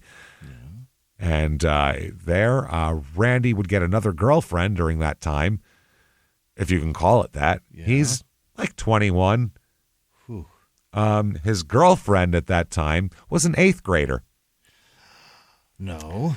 8th grade is 13 years old. That's not a girlfriend. That's not a girlfriend. That's a girl you're going to molest. That's what that is. That's a victim. Yes. I'd like to introduce you to my victim here. This is Tracy. Just because you have conversations with her doesn't make her any less of a victim. No, fuck no. Her name is Tracy Connors, and Tracy said he was home for the summer from Treasure Valley. I met him at the Newport High School football field where he and his friends were playing football. Imagine. Oh, man. You're 20, 21 years old. Yeah. You're in college guy. You're all this. And you see a child hanging around the football field and you're like, I'm going to go talk to her. Like, get her number right quick. Wow. That is so fucking weird. She said, I used to go and watch them and I got to know Randy pretty well. Who wants to talk to a child when you're that age? It was just friendly. He was sort of the big brother I never had. He was always nice to me, and we really didn't have any dates, but I spent a lot of time with him. He'd drive me home from the football field in the black Volkswagen bug he had then. Why do all these guys have Volkswagen bugs? Yeah. John Douglas did like a whole thing on that in Mindhunter about the bug because he's trying to figure it out too. He's like, it is the chosen car for serial killers. I should be the worst. Yeah, you should be I've done a lot of these things. Had a lot of the same experiences. I heard somebody's psychological workup, profile, and I went, oh my God, it's Jimmy Wisman. It was so weird. I'll tell you about it after the show. I don't blow up your spot on the thing. Yeah, don't do this with these people. No. I was like, whoa, that's Jimmy. Holy shit. Don't let people hear how bad I really am. No, I'll keep your secret safe with me. As all other secrets are, as you know, as we talked about before the show, too. So she said she spent a lot of time with him, drive me home in the bug. It had a sunroof, and Randy always had rakes sticking out of it. He took rakes along. It makes sense. He took rakes along to smooth out the long jump pits at the tracks he would go to. So he just had a rake hanging out of the top of a Volkswagen. Where the fuck else would it fit in a Volkswagen? Yeah, it doesn't fit. That's funny, though. That is very funny. So she basically, for her, it was like hero worship type thing. He was like this big, cool guy and an older guy and kind of big brother type, and she's only in the 8th grade and all that kind of thing. On one occasion here, Randy kind of freaked her out a little bit. She was about 14, maybe 15, and Randy was a little over 20. And his parents were out of town, and he invited her to spend the night in his house with him. Really? which is super normal when you're a 20-year-old. She said she drank 2 beers with him, and then she was thrilled when he kissed her a few times. Oh, boy. When he molested her a bit, is basically what she's saying. The encounter escalated to petting that resulted in Randy busting a nut in his pants, I think. Or maybe outside the pants. We're not sure. But he came. He likes to have his dick out, and he comes pretty quick, as we'll find out here. So she did not want to have intercourse, saying, I don't do things like that, she said. And at the time, she said, quote, he just said okay and went to sleep in his own bed. I slept all night in another bed, and that's all there was to it. Wow. They didn't try to rape her or anything like that, which is good. Yeah. And she said she would have done just about anything for him, but she just wasn't ready to have sex yet and didn't want to have sex, which good. I'm glad that she had a good enough upbringing to have the balls to tell somebody no. Just to tell somebody no, you know what I mean? If I don't want to do that, you're not doing that to me just because you want to. That's good. So she even, this is wild, Randy had her try to help him reconcile with Sharon, the one that we broke into her. Help me get my ex back because she fucks. She'll fuck me. Will you do that? She said, one time Randy had me call up this girl over by Treasure Valley. He couldn't do it because her parents wouldn't let her date him anymore. He said they'd accused him of breaking and entering their house. He said he'd just taken back all the things he'd given her. Except for that girl, he never seemed to have a steady girlfriend. At the end of the first summer I knew him, he went back to college and I didn't see him for a long time. He did send me a couple of letters from school, but I didn't hear from him again until after I'd graduated and was married. Wow. So she remembers, much later on, she remembered Randy as a happy, funny, good person. She said he stayed in shape and was real clean and fun to be with. He had a great memory and he was sincere, not a phony. If you needed help, Randy would help you. He was always macho, and his father always wanted Randy to be something big. It seems like he tried really hard to be what his parents wanted, but he had always thought his sisters were neat and could do no wrong in his folks' eyes. Wow. So that was what she got out of him. So she was only 15, but her eyes were wide fucking open. Very she was astute. taking everything in here. She did acknowledge that Randy was a little sneaky at times and particularly good at planning things out. He's good at kind of making a little plot and carrying it out here. She said, quote, one time he was going to make money by getting 10 cases of Coors beer in Idaho and bringing them back to sell to the kids at Newport High at a profit. He brought the beer and hid it in some behind some church in town. He sold me a case, but before he could sell the rest of it, somebody found it and stole it. Oh. He asked me about that as if I might know who done it, but I didn't know. He wasn't really mad, but he lost money on that deal. Right. But I mean, that's just some college kid shit to make a few extra bucks. That's sure. I wouldn't look at that and be like, oh, he's going to kill so many people. You know, he's trying to do so. That's like, I bought an ounce for whatever and I'm selling eighths for a $5 markup or some shit. Like, that's just, probably to make his own beer money. That's all. And he only asked that person because he sold you drinks a minute ago, and you might be the only person that he thinks knows where that booze is. Where his fucking stash is here. According to Tracy, Randy was very concerned about what other people thought of him. Okay. This is the weird part, particularly his high school friends. Oh? In college, he still gave a fuck about what they thought about him back home. Oh. And what they'd all be talking about him, and his high school friends be saying if he's a loser or if he's a winner, and that somehow affects his life. Yeah, how his high school friends think of him, which is hilarious. Right. I couldn't care less what the fuck my high school friends think of me. Don't care. Do not give a fuck. Haven't thought about them in a long time. Don't give a shit. Never did. So. She said after he went to prison that first time, he asked me if Mike Schaefer was really ashamed of him because he'd been in prison. Oh. So that's where he's at. I heard he's ashamed of me. Ashamed of him. She said she continued for years an on and off friendship with Randy. And, she said she could never visualize him doing any of the things he's accused of doing. It just sounds like a foreign, different person. So the spring of 1971... he is behind in what he feels is his schedule that he set for himself to be able to play in the NFL. Yeah, he's behind. He's behind. He said by now he should have been playing. He should be a starter on a Pac-8 team. You know, University of Washington, Oregon, one of these big schools, and a starter. He said, you know, this is you got to get with it. You can't be 27 and a white wide receiver and expect to get work. It's not going to, you know, you haven't done anything. So, you know, he's Treasure Valley.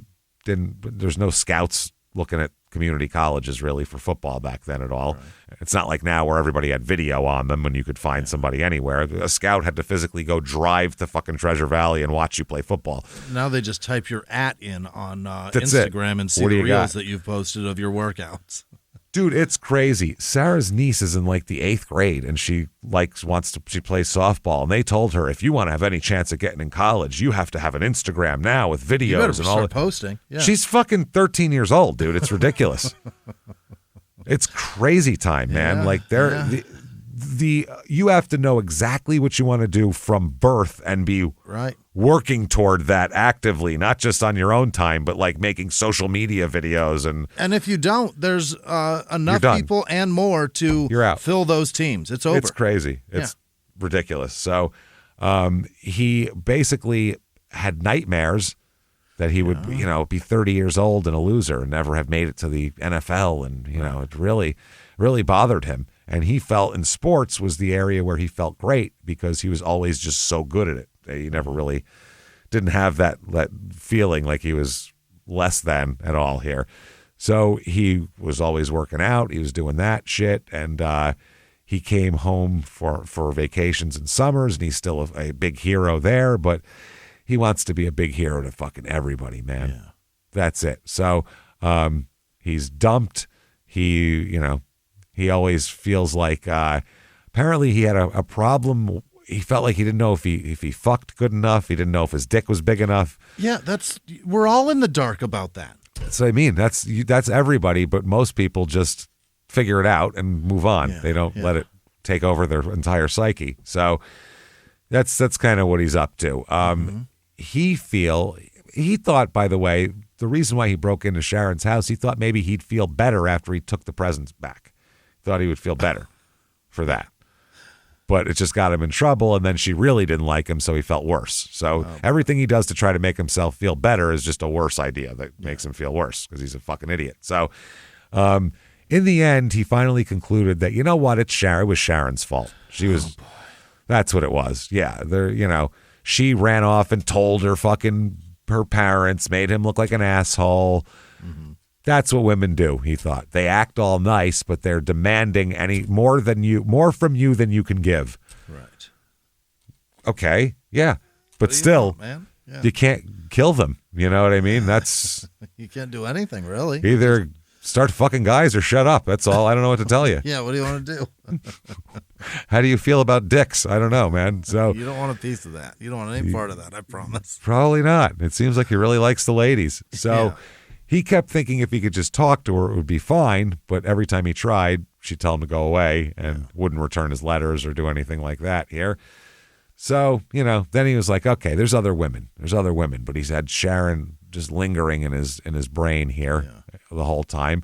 In the spring of 1971, he registers for classes at Portland State University.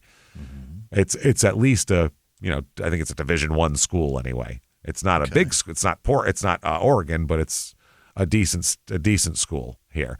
And he wants to play football there. The coaches think great here. It's not a Pac-8 school at the time, but they have a couple of big schools on their schedule. Okay.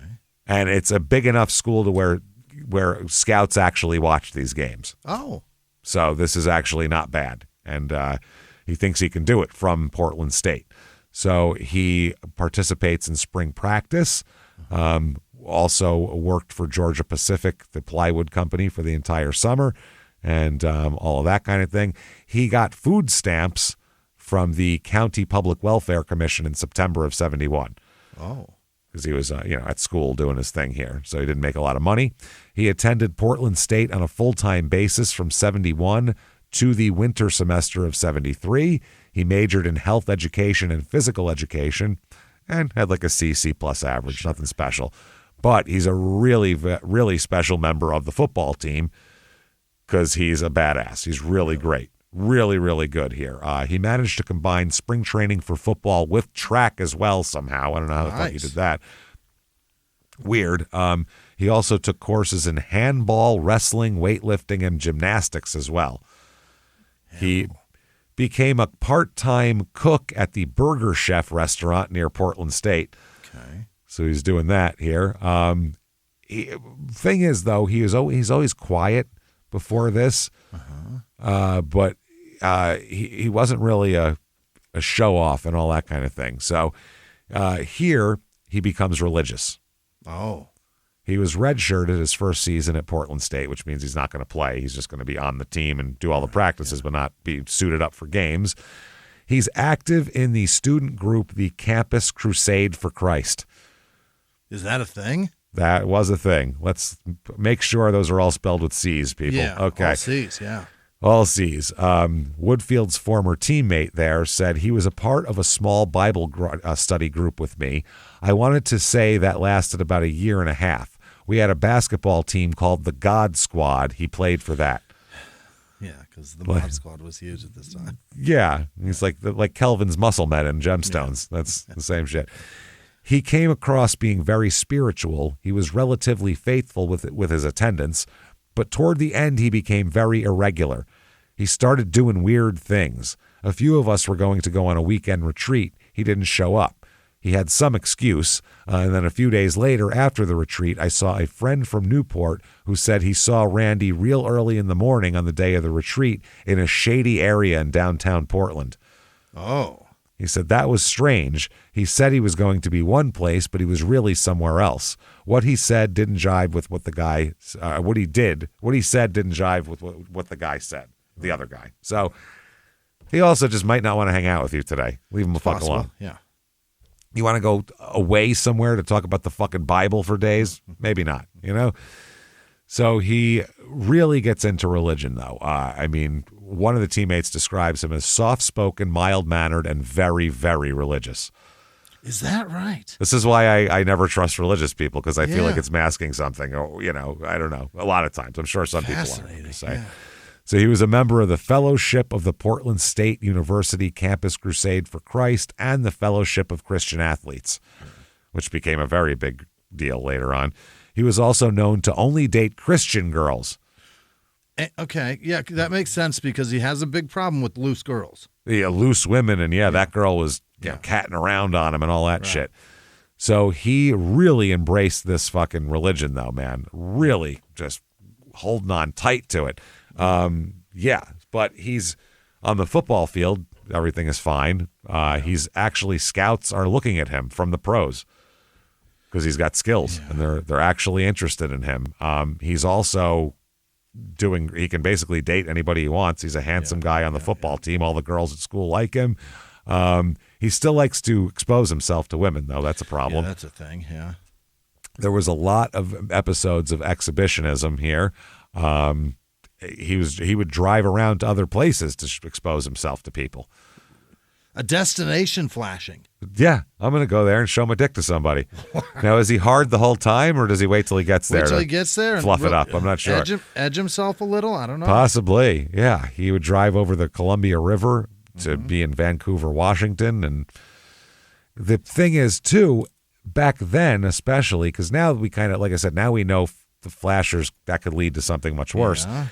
Back then, women just looked at it as they just be like, ugh, and then they just keep walking and forget about it. Roll their eyes. Yeah, it's like they might tell their friend, some guy fucking showed his dick to me today. They'd be like, ew, gross, and then they'd start talking about something else. They didn't report it to the police, really, because they weren't touched or hurt, so they didn't really report it. There was more of an inconvenience to report it. I'm not going to spend 2 hours talking to some fucking cop because I saw a guy's dick for 3 seconds. Yeah. They didn't realize that it could go further than that. They were considered harmless at the time. Sure. So Randy, I don't know, he loved it. He loved showing his dick to everybody. Yeah, he was doing amazing. One of his teammates said that he led what the teammate called a double life, which, not really fucking...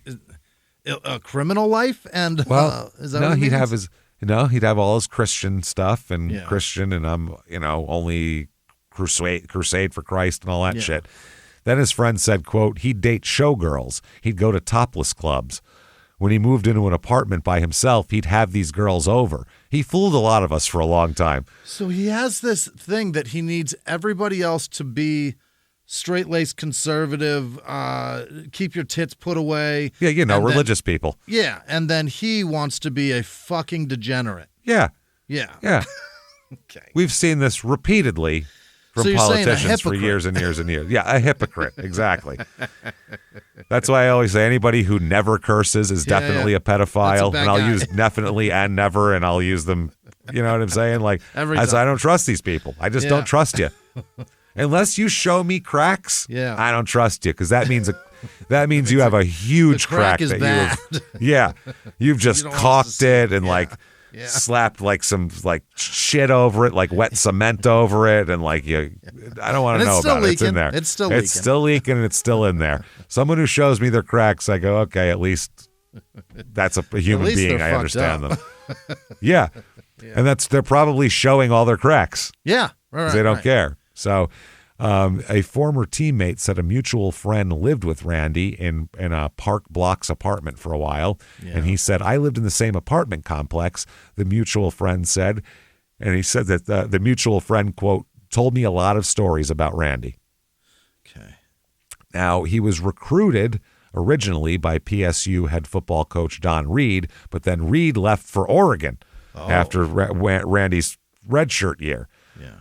So the 1971 PSU football press guide listed Woodfield as a second-string flanker behind Scott Saxton as a junior on the 72 team.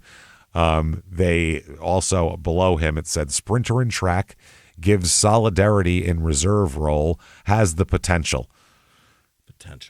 He caught 5 passes for 97 yards that year. Has the potential. Yes. Now, his first adult arrest that matters comes in Vancouver, Washington on August 7th, 1972, when he is charged with indecent exposure, and he's convicted of it. Got him. Yeah. Got him. He gets a suspended sentence, though, with no probation. Okay. Just basically don't fuck around again. We know what you do. Don't do it. Yep.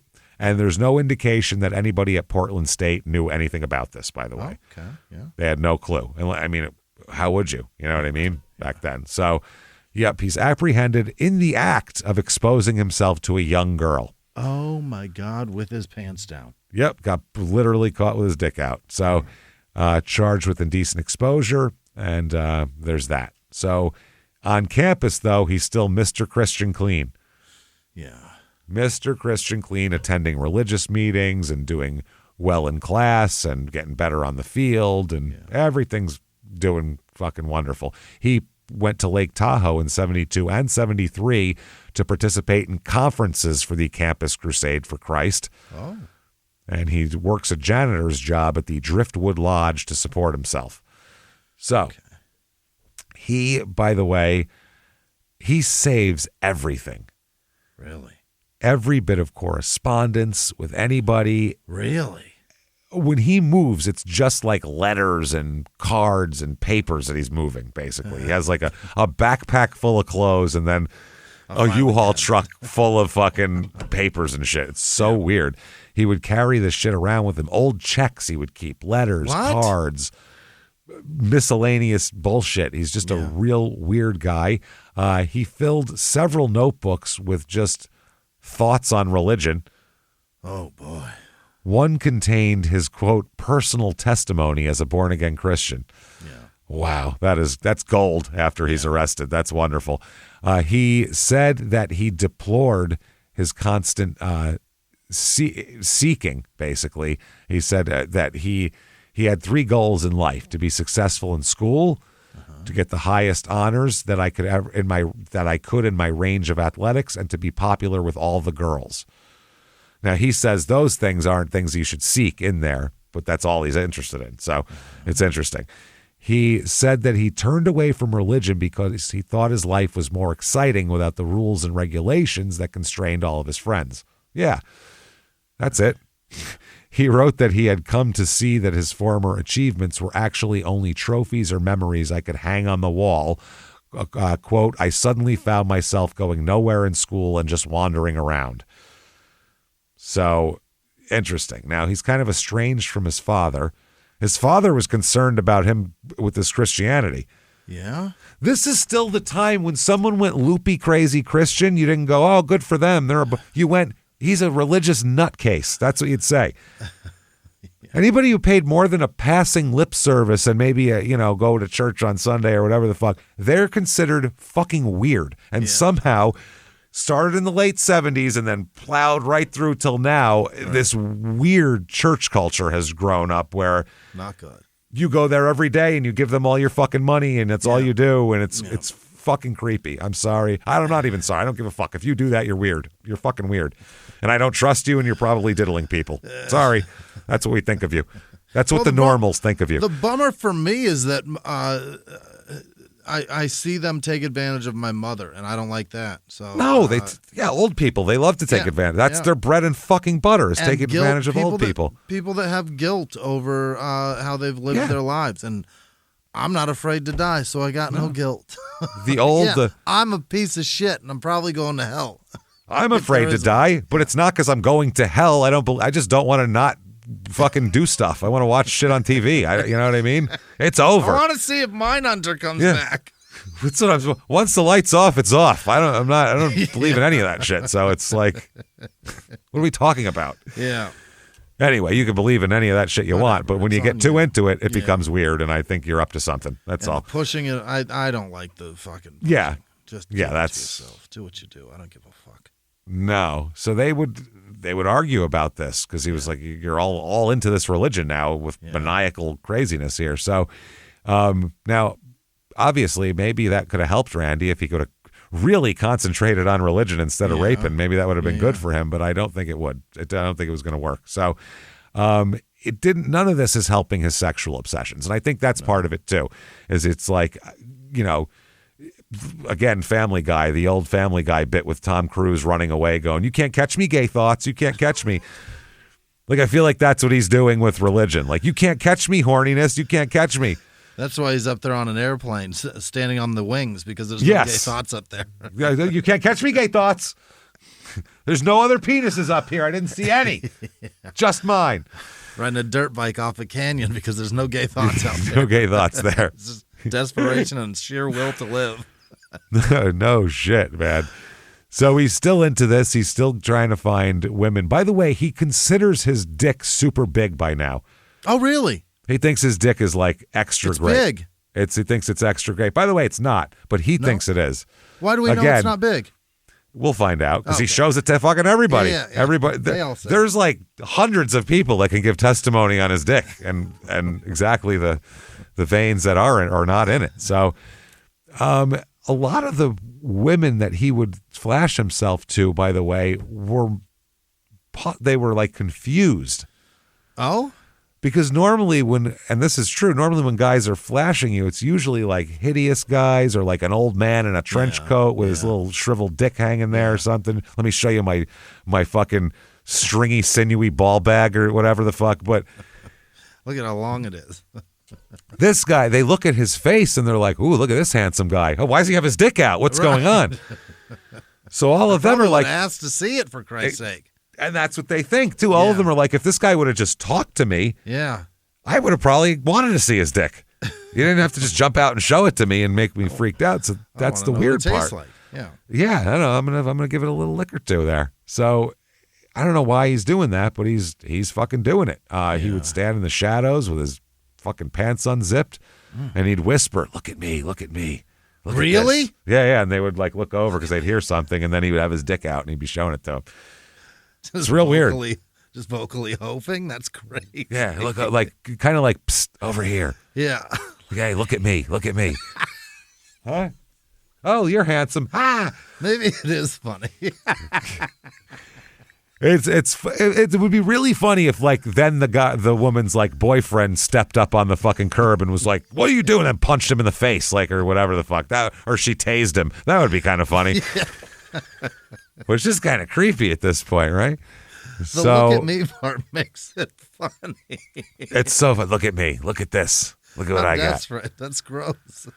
Man. So for going into his senior season in 73, and this is all the all the marbles here because this is like his last year of eligibility pretty much, and he's got to make a showing this year of himself if he wants to be in the NFL. So the 73 press guide said that, quote, the big boss, meaning the coach, points with pride to 4 outstanding receivers, Scott Saxton, Randy Woodfield, Ken Smith, and Mike Gardner.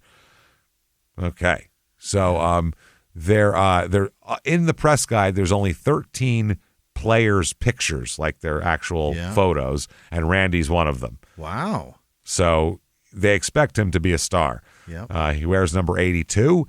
They say in the little, thing under the little blurb under his picture, it says, made giant strides last season toward becoming a top-notch receiver and adequate blocker.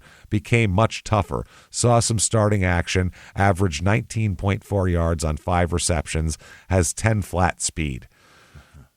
Not bad here. Now, June 22nd, 1973, right before this season starts, before the summer practices and everything, he is caught by a police officer for exposing himself to a woman in Portland. Oh. Yes. He is then sentenced to 1 year of probation for that. Okay. Now, that winter, he was arrested for public indecency as well and sentenced to 5 years probation. Okay. So went from suspended sentence to 1 year probation to now 5 years probation. So it was bad. He just keeps doing it. It's like he just does it over and over. He keeps getting convicted for the same thing, so it's upping it. He led the team this year, and these numbers are going to sound very pedestrian, but you have to imagine what a kind of third-tier college quarterback was back then. And this is the times, too, where you were still allowed to interfere with receivers and all that kind of shit. So, and receivers' numbers relied heavily on that. It's all him. It's all quarterback. So he led the team with 18 catches for 216 yards. Okay. This is one of the worst teams in the school's history, by the way. They're terrible. He's got 300 yards total. 216 is his fucking... Oh, not even 3. Not 260. No. 216. The team goes 1-10. Oh, Jesus. Yeah. They lose to Boise State 64-7. This is before Boise State was a thing. Before they had a blue field or any of it. Before anybody knew anything about the guy proposing to the cheerleader. This is nothing. This is garbage. Nevada Reno, that powerhouse football squad, beat them 59-0. Ouch. Jesus, and Puget Sound beat the shit out of them 54-7. They've got a team. Wow. Jesus. His wide receivers coach said, quote, when he was with me, he was the nicest, most gentleman, one of the nicest, most gentlemanly kids I ever knew. He was quiet, polite, hardworking, and real coachable. He sucked in everything I tried to coach him. That's a weird way to put that. I talked to a scout, and I think I helped him get looked at by Green Bay. Yeah, okay? Yeah. The coach goes on to say the reason he only caught 18 passes as a senior is our offense. We ran the ball. We never threw it. We ran the option. I was coaching receivers that nobody would throw the ball to, he said. So it was just pointless. It's not his fault. This coach said, by the way, he lost contact with Randy once he left Portland State. So he can send letters to all these women, but not to his college coach. So his offensive coordinator during those 2 years said he was a pretty good athlete. He was very fast. He had good hands. He ran good routes. He was kind of a loner. He didn't have a lot of friends. Seemed like he was by himself a lot. He then said one summer, it might have been his junior year, he got into some trouble in a parking lot outside of Memorial Coliseum. He was exposing himself. Oh, boy. I can't remember if we found out then or we found out later. You tried to work with him and tried to help him. He had some really good potential as a player, but he was having trouble between his ears. I love when old men say that, between your ears. Yeah. That's your stupid brain. I like that. 2 other assistant coaches during those years said some stuff about him. One said he was a pretty good player, a pretty good track man, and a pretty good kid. In athletics, we had absolutely no problem with him. The secondary coach that was the coach of the secondary, not like a secondary level coach, said, I remember he didn't like to go over the middle. He liked the out patterns. That's how you can tell what kind of a receiver. Yeah. Well, he's a big guy. He's big for a receiver. But I mean, compared to defensive backs, he's a big guy. Right. Yeah, but that's no fun. That's just if you are a foofy, I want glory but none of the dirt receiver. Right. You don't go over the middle. I don't want to get hit. You know exactly what kind of receiver he is if he's got alligator arms over the middle and all that kind of shit. That means they're afraid to get hit. He's like, I'll just run the out patterns and outrun everybody, which is not how it works. So he said he liked the out patterns. Contact wasn't his forte. It'll mess up his hair. Of course not. Yeah. He said he was a good, solid receiver, though. He always led us in prayer. He had the prettiest, most innocent-looking blonde girlfriend. It caught my eye. She was really a sweet-appearing girl. The most I ever saw them doing was holding hands. I heard a rumor that during daily doubles in preseason practice, he got caught exposing himself at Dunaway Park. Oh, boy. And a couple of teammates here, these are brothers Anthony and Charles Stoudemire, said, quote, we dogged briefly, but I wasn't drawn really to get to know him. I've never heard that as a way of being we dogged. I don't know what that means. It means they were friends. Like he was my dog and I was his dog. We dogged. Have you ever heard that before? We homied. I never heard that in a past tense before. Nope. We dogged briefly, especially with briefly afterwards. It's very strange. We briefly dogged. After that, it all real weird shit. We dogged briefly, but I wasn't drawn to really get to know him. Then his brother, Anthony, who was a quarterback, said, strange guy, was really heavy with the fellowship of Christian athletes. He'd talk about it a lot in the locker room. He came off as real religious type person, but he was just different from the rest of his teammates. He was the one who didn't fit in. He'd say out of the blue, off-the-wall statements. Do you think he's trying to preach to the guys to try to keep them from knowing what he is, fucking the girls that he wants to fuck? Oh, no, I think he just needs to, he has to show that he's a good guy. When you go out, this is what you look like. You put your mask on, you put your veneer on, and you go out of the house. I mean, we all have that to a certain extent. I suppose, yeah. But not, to this extent, to where I'm a Christian during the day and I'm exposing myself at night. Yeah, I did just tell you, don't tell these people how much of a piece of shit I am. Yeah. It's true.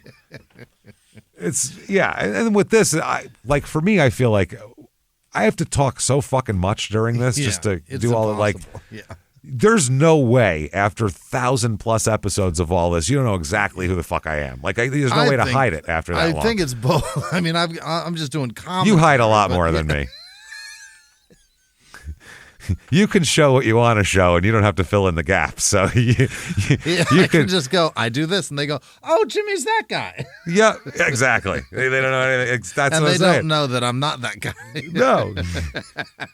They don't know at all. Well, they know. You don't know. You that's what a guy told me. It must be that guy.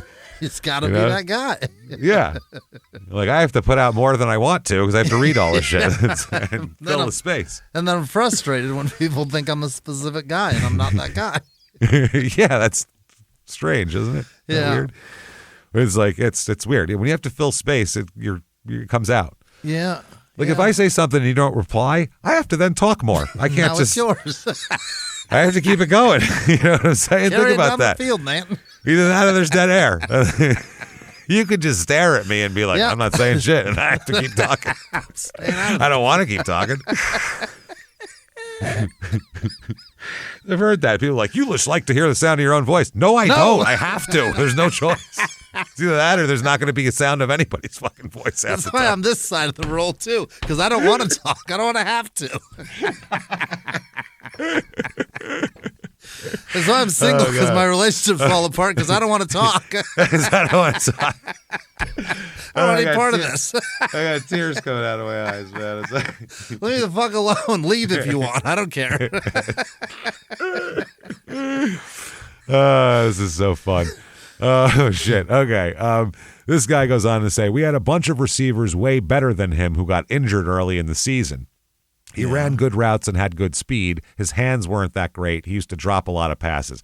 Every quarterback says that, by the way. About him? Yeah, he drops everything. Every quarterback says their receivers drop a lot of passes. It's never them. It's never the ball. Never the ball you threw. None of that. They just keep dropping it. I don't know why. My spiral sucks, but that can't. Yeah. So I never would take that from a quarterback. I would the last 2 seasons of Peyton Manning's career, it's you, Peyton, you fucking asshole. You're throwing wounded ducks out there. The next spiral you throw this season will be the first one, you fuck. No shit. There's a reason why Tim Tebow's receivers weren't catching him. It's because they look like punts coming at them. Those passes don't come over end over end at you. Yeah, he threw one good ball, and it happened to be in the playoffs, and they won a game, and then everybody thought he was great. No, he's fucking terrible. Oh, man.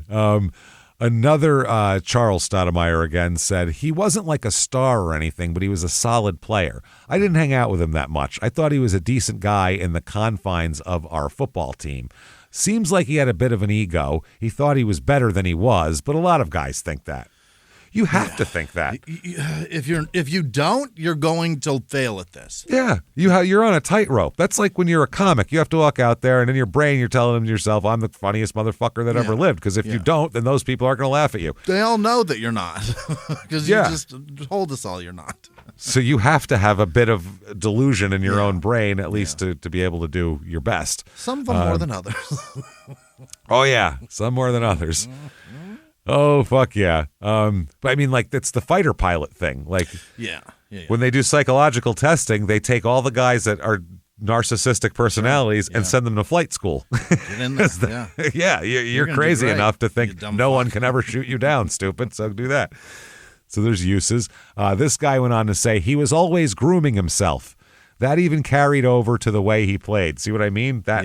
You can tell a receiver's personality by the way they fucking play. Sure. Seemed like he was more interested in looking cute out there than getting the job done. Uh-oh. Exactly what we said here. The linebacker coach said he was quiet and abstract. That's a very strange, quiet and abstract. How do you beat that? He made my girlfriend nervous. Ooh. 44 years later, she's my wife. She had an eerie feeling about the guy. He made her uneasy. Huh. Interesting. Very interesting. He went on to say, back then, Scott Saxton was your typical wide receiver type, pretty friendly with the ladies. Woodfield was the opposite. He hung out with the offensive linemen at team meals or bussing somewhere. But after football socially, he didn't hang out with anybody. He was an athletic kid, but his football skills weren't the best. That's why everybody was so shocked when the Packers took him, as we'll talk about here. A guy who was a quarterback there also, he lived with a player who was Woodfield's classmate at Newport High. Okay. So he was a roommate with one of his high school friends. And he said, because of that, Randy was around our apartment. He said, I got to know him in depth a little more. He was friendly, actually, and he was a friend. Sort of a suave, sophisticated fella, confident in himself, but not to the point of being cocky. After we left Portland State, we maintained distant contact, but not anything close. A Christmas card or whatever the fuck. Now, Saxton, that other wide receiver, said that he would room with Woodfield on some road trips. And he said he was a soft-spoken guy, pretty laid back, not an aggressive personality. I remember him oftentimes laying on the bed reading the Bible. He would often quote scripture, but was never somebody who pushed Christianity on you. Whoa. He never engaged himself with any of the activities of the team, going out, drinking, raising hell, carousing. Wasn't judgmental at all, just didn't do it. Yeah. So this is all the shit he would love to do. Right. And he will, but he'll do it on his own. He can't let anybody else see him doing that. Because that's not the perfect image. Yeah, right. That's not the perfect image that of a Christian and all that. Rather than just being a normal kid and being like, I'm not a Christian. I'm also not a piece of shit. I'm a normal 22-year-old guy with hormones. I like to go out drinking with my friends and see a pair of big tits and try to get my hands on them later on in the night. Yeah. That would be fine. Yeah. I wouldn't begrudge him that. I'd be like, oh, you're a normal guy. Who doesn't love that? That's just normal, man. But not hanging out with the team, doing all this shit. It's really strange. Saxton, the other fellow wide receiver, said he ran really good pass routes, but just had fair hands and did not like contact. He did not like to get hit. Why would they draft this guy? He could run, but playing in a muddy football game, he would not even have his jersey dirty. See what I'm saying? Called his shit just based on that. You could tell. Doesn't want. He's the guy that's like, I'll get muddy if I go over there, and then my jersey, I won't look as good. Yeah. That's exactly what it was, man. He said he avoided contact. He would not go for a ball if he thought he was going to get hit. In a way, he was a little bit of a joke among us. Maybe the coaches thought he was all that, but the rest of us were like, he got drafted? Are you kidding me? Because in the NFL, if you're playing back in the day, the fucking... then? Forget Christ it. almighty, the NFC fucking Central back then with you get the shit beaten out of you. Absolutely. Cold weather, too. Snow games in the mud outdoors. It was a mess. So I think even the Vikings still played outside then in the snow. And you got to catch a ball and then try to not get hit. And that ball's coming at 100 miles an hour. That hurts bad in the That shit cold. is moving when it's frozen. Yeah, absolutely. There were also reports of peeping and petty thefts on campus. So everyone's kind of seeing little cracks in the armor here. Yeah. He's arrested on February 22nd, 1974. That's the public indecency that he received 5 years probation for. And counseling was a mandatory part of the probation, but he never did it, and no one forced him to. Okay. So they said, you have to go to counseling, and he just said, no. And they were like, okay, that's fine. So they didn't indicate, records didn't indicate that he ever actually touched or hurt any of these women. Just showed them their dick. Didn't grab them. Yeah. Oh, yeah, it's absolutely too much. But we're just saying there's a difference. You fucking cross a big, giant fucking, monstrous, mile-wide valley when you start touching people. Yeah, but all that is, in retrospect, is just getting up the nerve to do it because what you're doing is just as bad. And eventually, just showing yourself isn't going to be the same for your brain, and you're like, maybe I can get her to touch it, and then it's a different thing at that point. So, now I can. It's the same as jerking off. If he could come and satisfy himself just by jerking off, he'd do that. But it doesn't work anymore. He needs this to have thoughts of or some shit. And the judges they'd give him a probation because he seemed like a good risk. He's a clean cut, good looking guy from a good family, nice background, beach community. Athlete, good student. I mean, Christian fellowship guy, all this different shit. So they're like, Christ, what else you got? He was working to support himself at the Tektronix company in Beaverton, Oregon. And, so he was doing that. He had a job. So the judges all kind of gave him a break. And there's prison overcrowding and all that. We're going to put some star college athlete who gets good grades in prison. What's the point? He was arrested, getting sentenced for this probation and doing all that kind of thing. He would report to his probation officer, though, always. Okay. Now, 1975, he's again arrested for public indecency. Uh-oh. And he chose to drop out of college shy of graduating with his degree in physical education. Okay. So he goes to Portland State, 71, 72, 73. And here. Now, January 29th and 30th of 1974 is the 1974 NFL Draft, everybody. Yeah. Oh, boy. Jimmy, number one pick in the 1974 NFL Draft is? Otto Graham. That's right, 1944.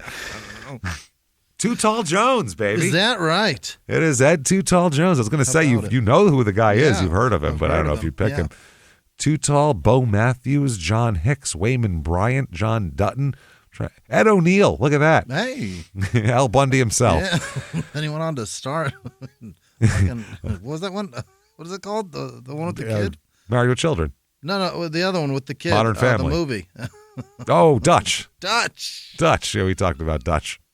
With the Kid, the movie. And Dutch, we know it. We have such a weird shorthand. Ed O'Neill in the movie with the kid. We both have the same references to everything that we know, so we're always going to come up with that. Yeah, fireworks. I'm looking at this. Fire. Yeah. I love that so much. The fireworks scene. I'm looking at this first round, and there's a lot of guys who played, a good amount of years here in the league, but nobody. I'm looking for like household Big names stars, that people would know. Only one I can really find in the first round is Lynn Swann, who's really he was number 21 overall by Pittsburgh. One of the most handsome sports broadcasters in history.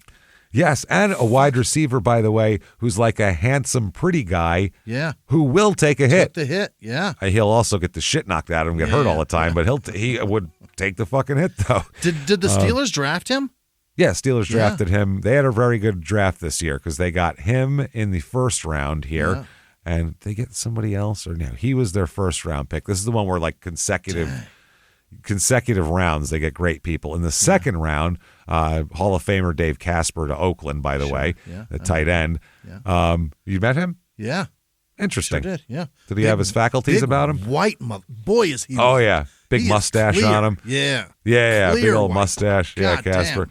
Then he doesn't look like a football player. He looks like just a normal ass dad. They called him the friendly ghost. Yeah, and then Hendrickson, the lineman, looks like an animal. He looks like he's He looks like he's leading a pack of Mongols into a fucking territory to overtake it. They played on the same team. They have Dave Casper and him. Yeah. At the same time, though, I mean. Absolutely. They were on the same team throughout the whole 70s. Yeah. Pittsburgh in the second round, by the way, picks up another Hall of Famer. Stop it. First two rounds, Hall of Fame. Yeah. Jack Lambert. They got amazing then. Wow. Middle linebacker in the second round. Not too fucking shabby. Who'd they pick up in the third round here? Anybody decent? No, this guy was wow. Randy was drafted the same year that Jack Lambert was drafted. Wow.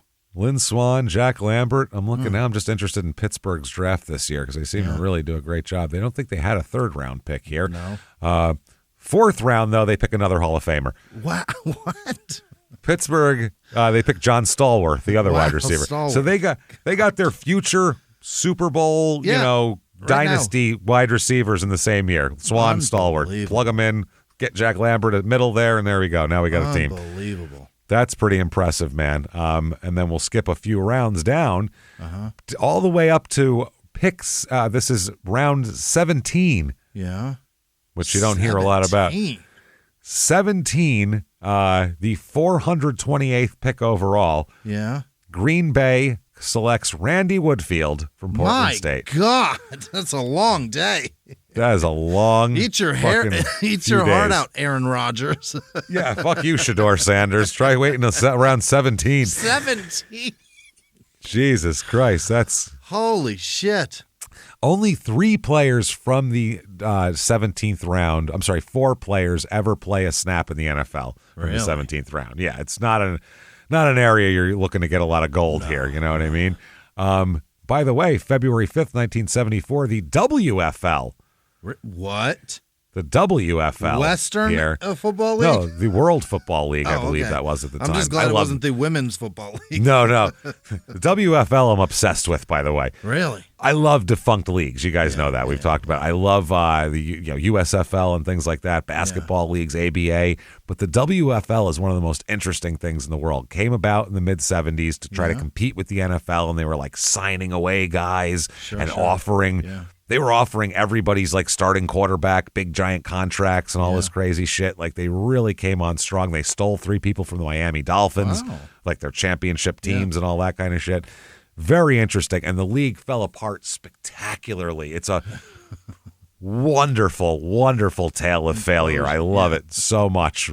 So much. They have the Houston Texans, the Shreveport Steamer, the New York Stars, who then became the Charlotte Hornets later on. Okay, yeah. After they were the Charlotte Stars for a minute. You might have seen me wearing some of these shirts because I have a bunch of these teams' shirts.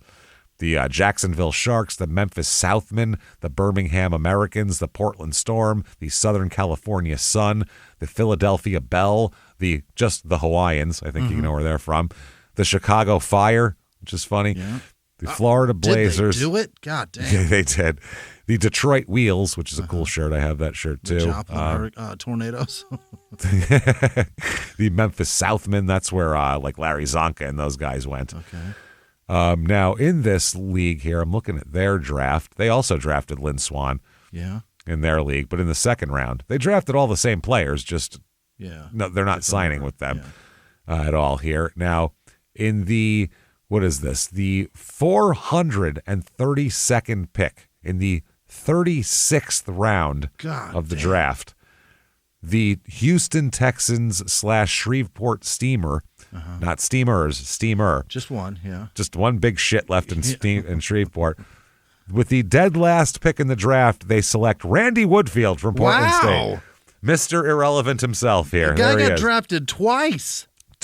Very deep down into the fucking bowels. Yes, exactly.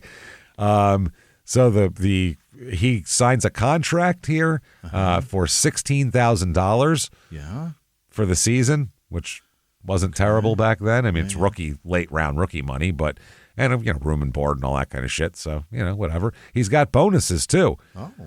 If he makes the roster, he gets $2,500 extra. If he should catch 25 passes during the regular season, he gets $2,000 extra. Okay. If he catches 30 passes, he gets $3,000 extra. Okay. Not too shabby. Doing pretty well. So he's got a contract with the Green Bay fucking Packers signed. A signed deal with, and this is in 1974.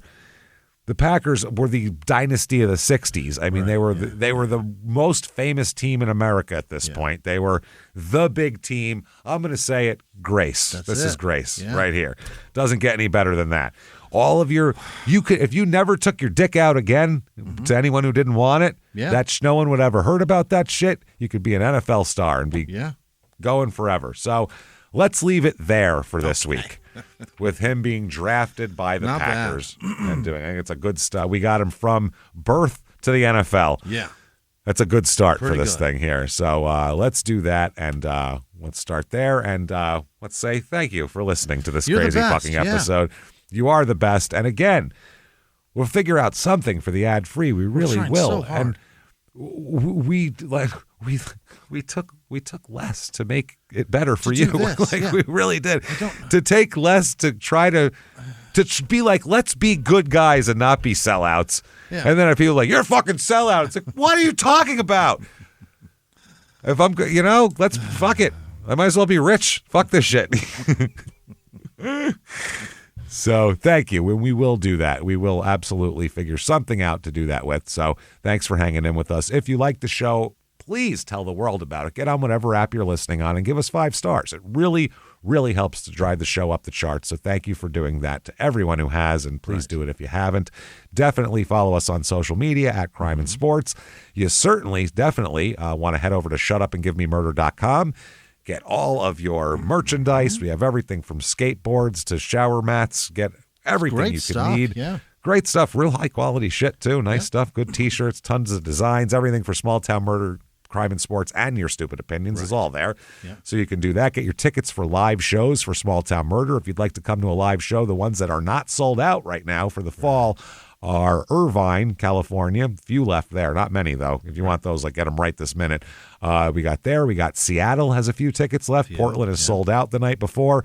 And then Philly and D.C. have a few left in December. Yeah. So we're selling tickets near Christmas at this point. Get in there and get them right now. Yeah.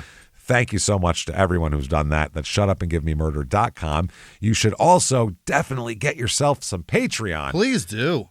Treat yourself to some Patreon. I'm telling you, you deserve it at patreon.com/crimeinsports, just like the name of the show. Anybody there who gives $5 a month or above, you're going to get shitloads of bonus material. Let's just say that. Yeah. You're going to get hundreds and hundreds of back episodes immediately upon subscription. You can binge all of those. And then there's new ones every other week. One Crime and Sports, one Small Town Murder. And it's all weird, fun, cool shit. This week for Crime and Sports, we're going to talk about a guy named Jeff Alm, who was an NFL player who had just a spectacularly catastrophic ending that we'll talk about. It's Can't wait. Just a weird story, and then it gets real weird at the end there, and tragic and wild, and so we're gonna do that. Not bad. That'll be a fucking fun one. I'm very excited for the Jeff Alm. It's one I've had kind of sitting on the shelf for a long time. Then for Small Town Murder, we're gonna talk about people who marry prisoners. Okay. Like people who've married serial killers. Yeah. and people who continue to go after prisoners and want to marry. Yeah. I mean, we do the prisoner dating game as a bonus episode, and we'll do that in a few weeks. But I mean, we know that this really drives sex. It's so hot it does. when your other is known for anything. Any kind of fame or infamy. Yeah. Any infamy, you're in. So you tell your friend, I'm fucking this person. Wow.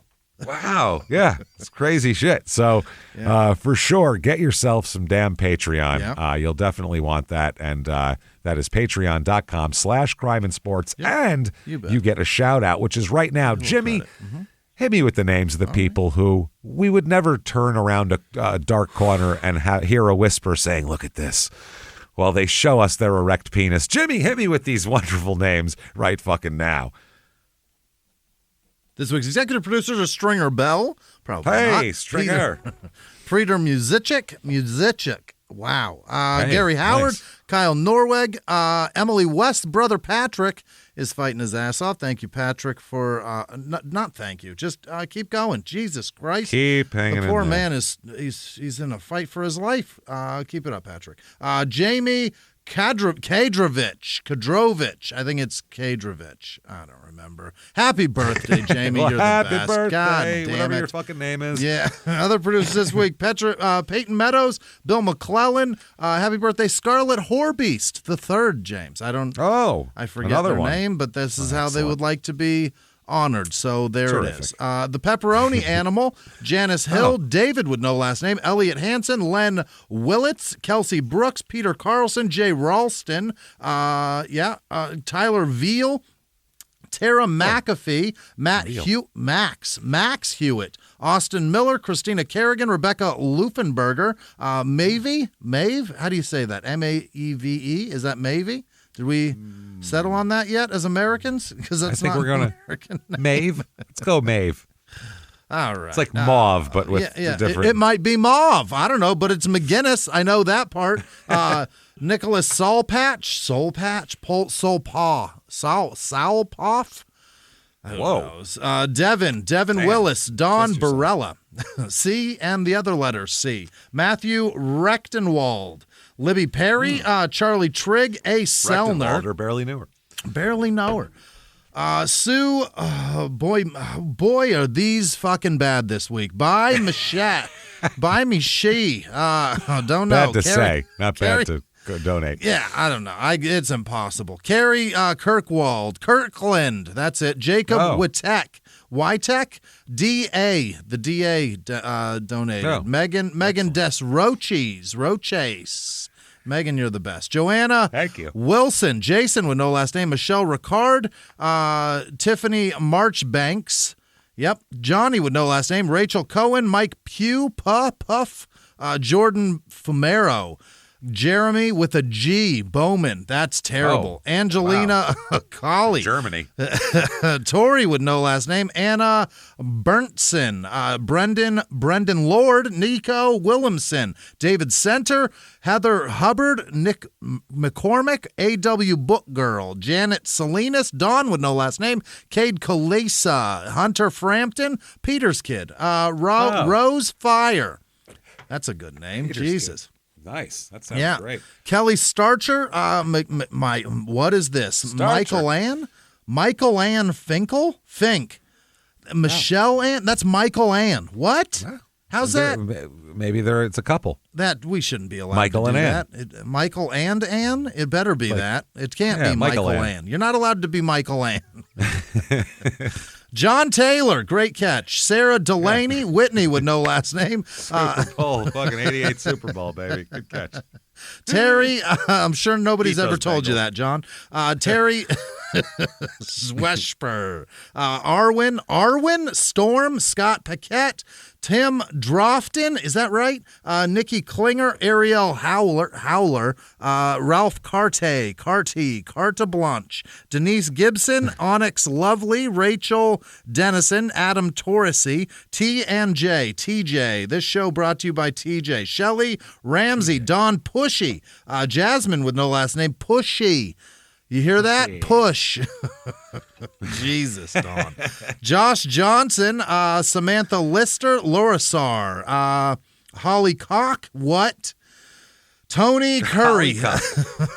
That's two names. Took me a second to process that one. Zach Nussbaum. Michelle with no last name. Brandy with no last name. Kind Topic. Maureen with no last name. Chris with no last name. Mixons. Scott Phillips. Courtney Moore. Joseph Coleman Bonner. Grant Ziegler probably. Ava with no last name. Name's not Andy. So it's definitely not Andy, James. It's a different name. Not Andy did not give a shit. No, Amanda Andy. Weinbrenner, Samantha Jenkins, Travis Granberg, Kendra Wright, Haley with no last name, Anais Rom, I hope, Michelle Sifree, Siffer, Chiamata Bread. That's a thing, right? Melissa Grasso, Christine Higgins, Kelsey Lamartina.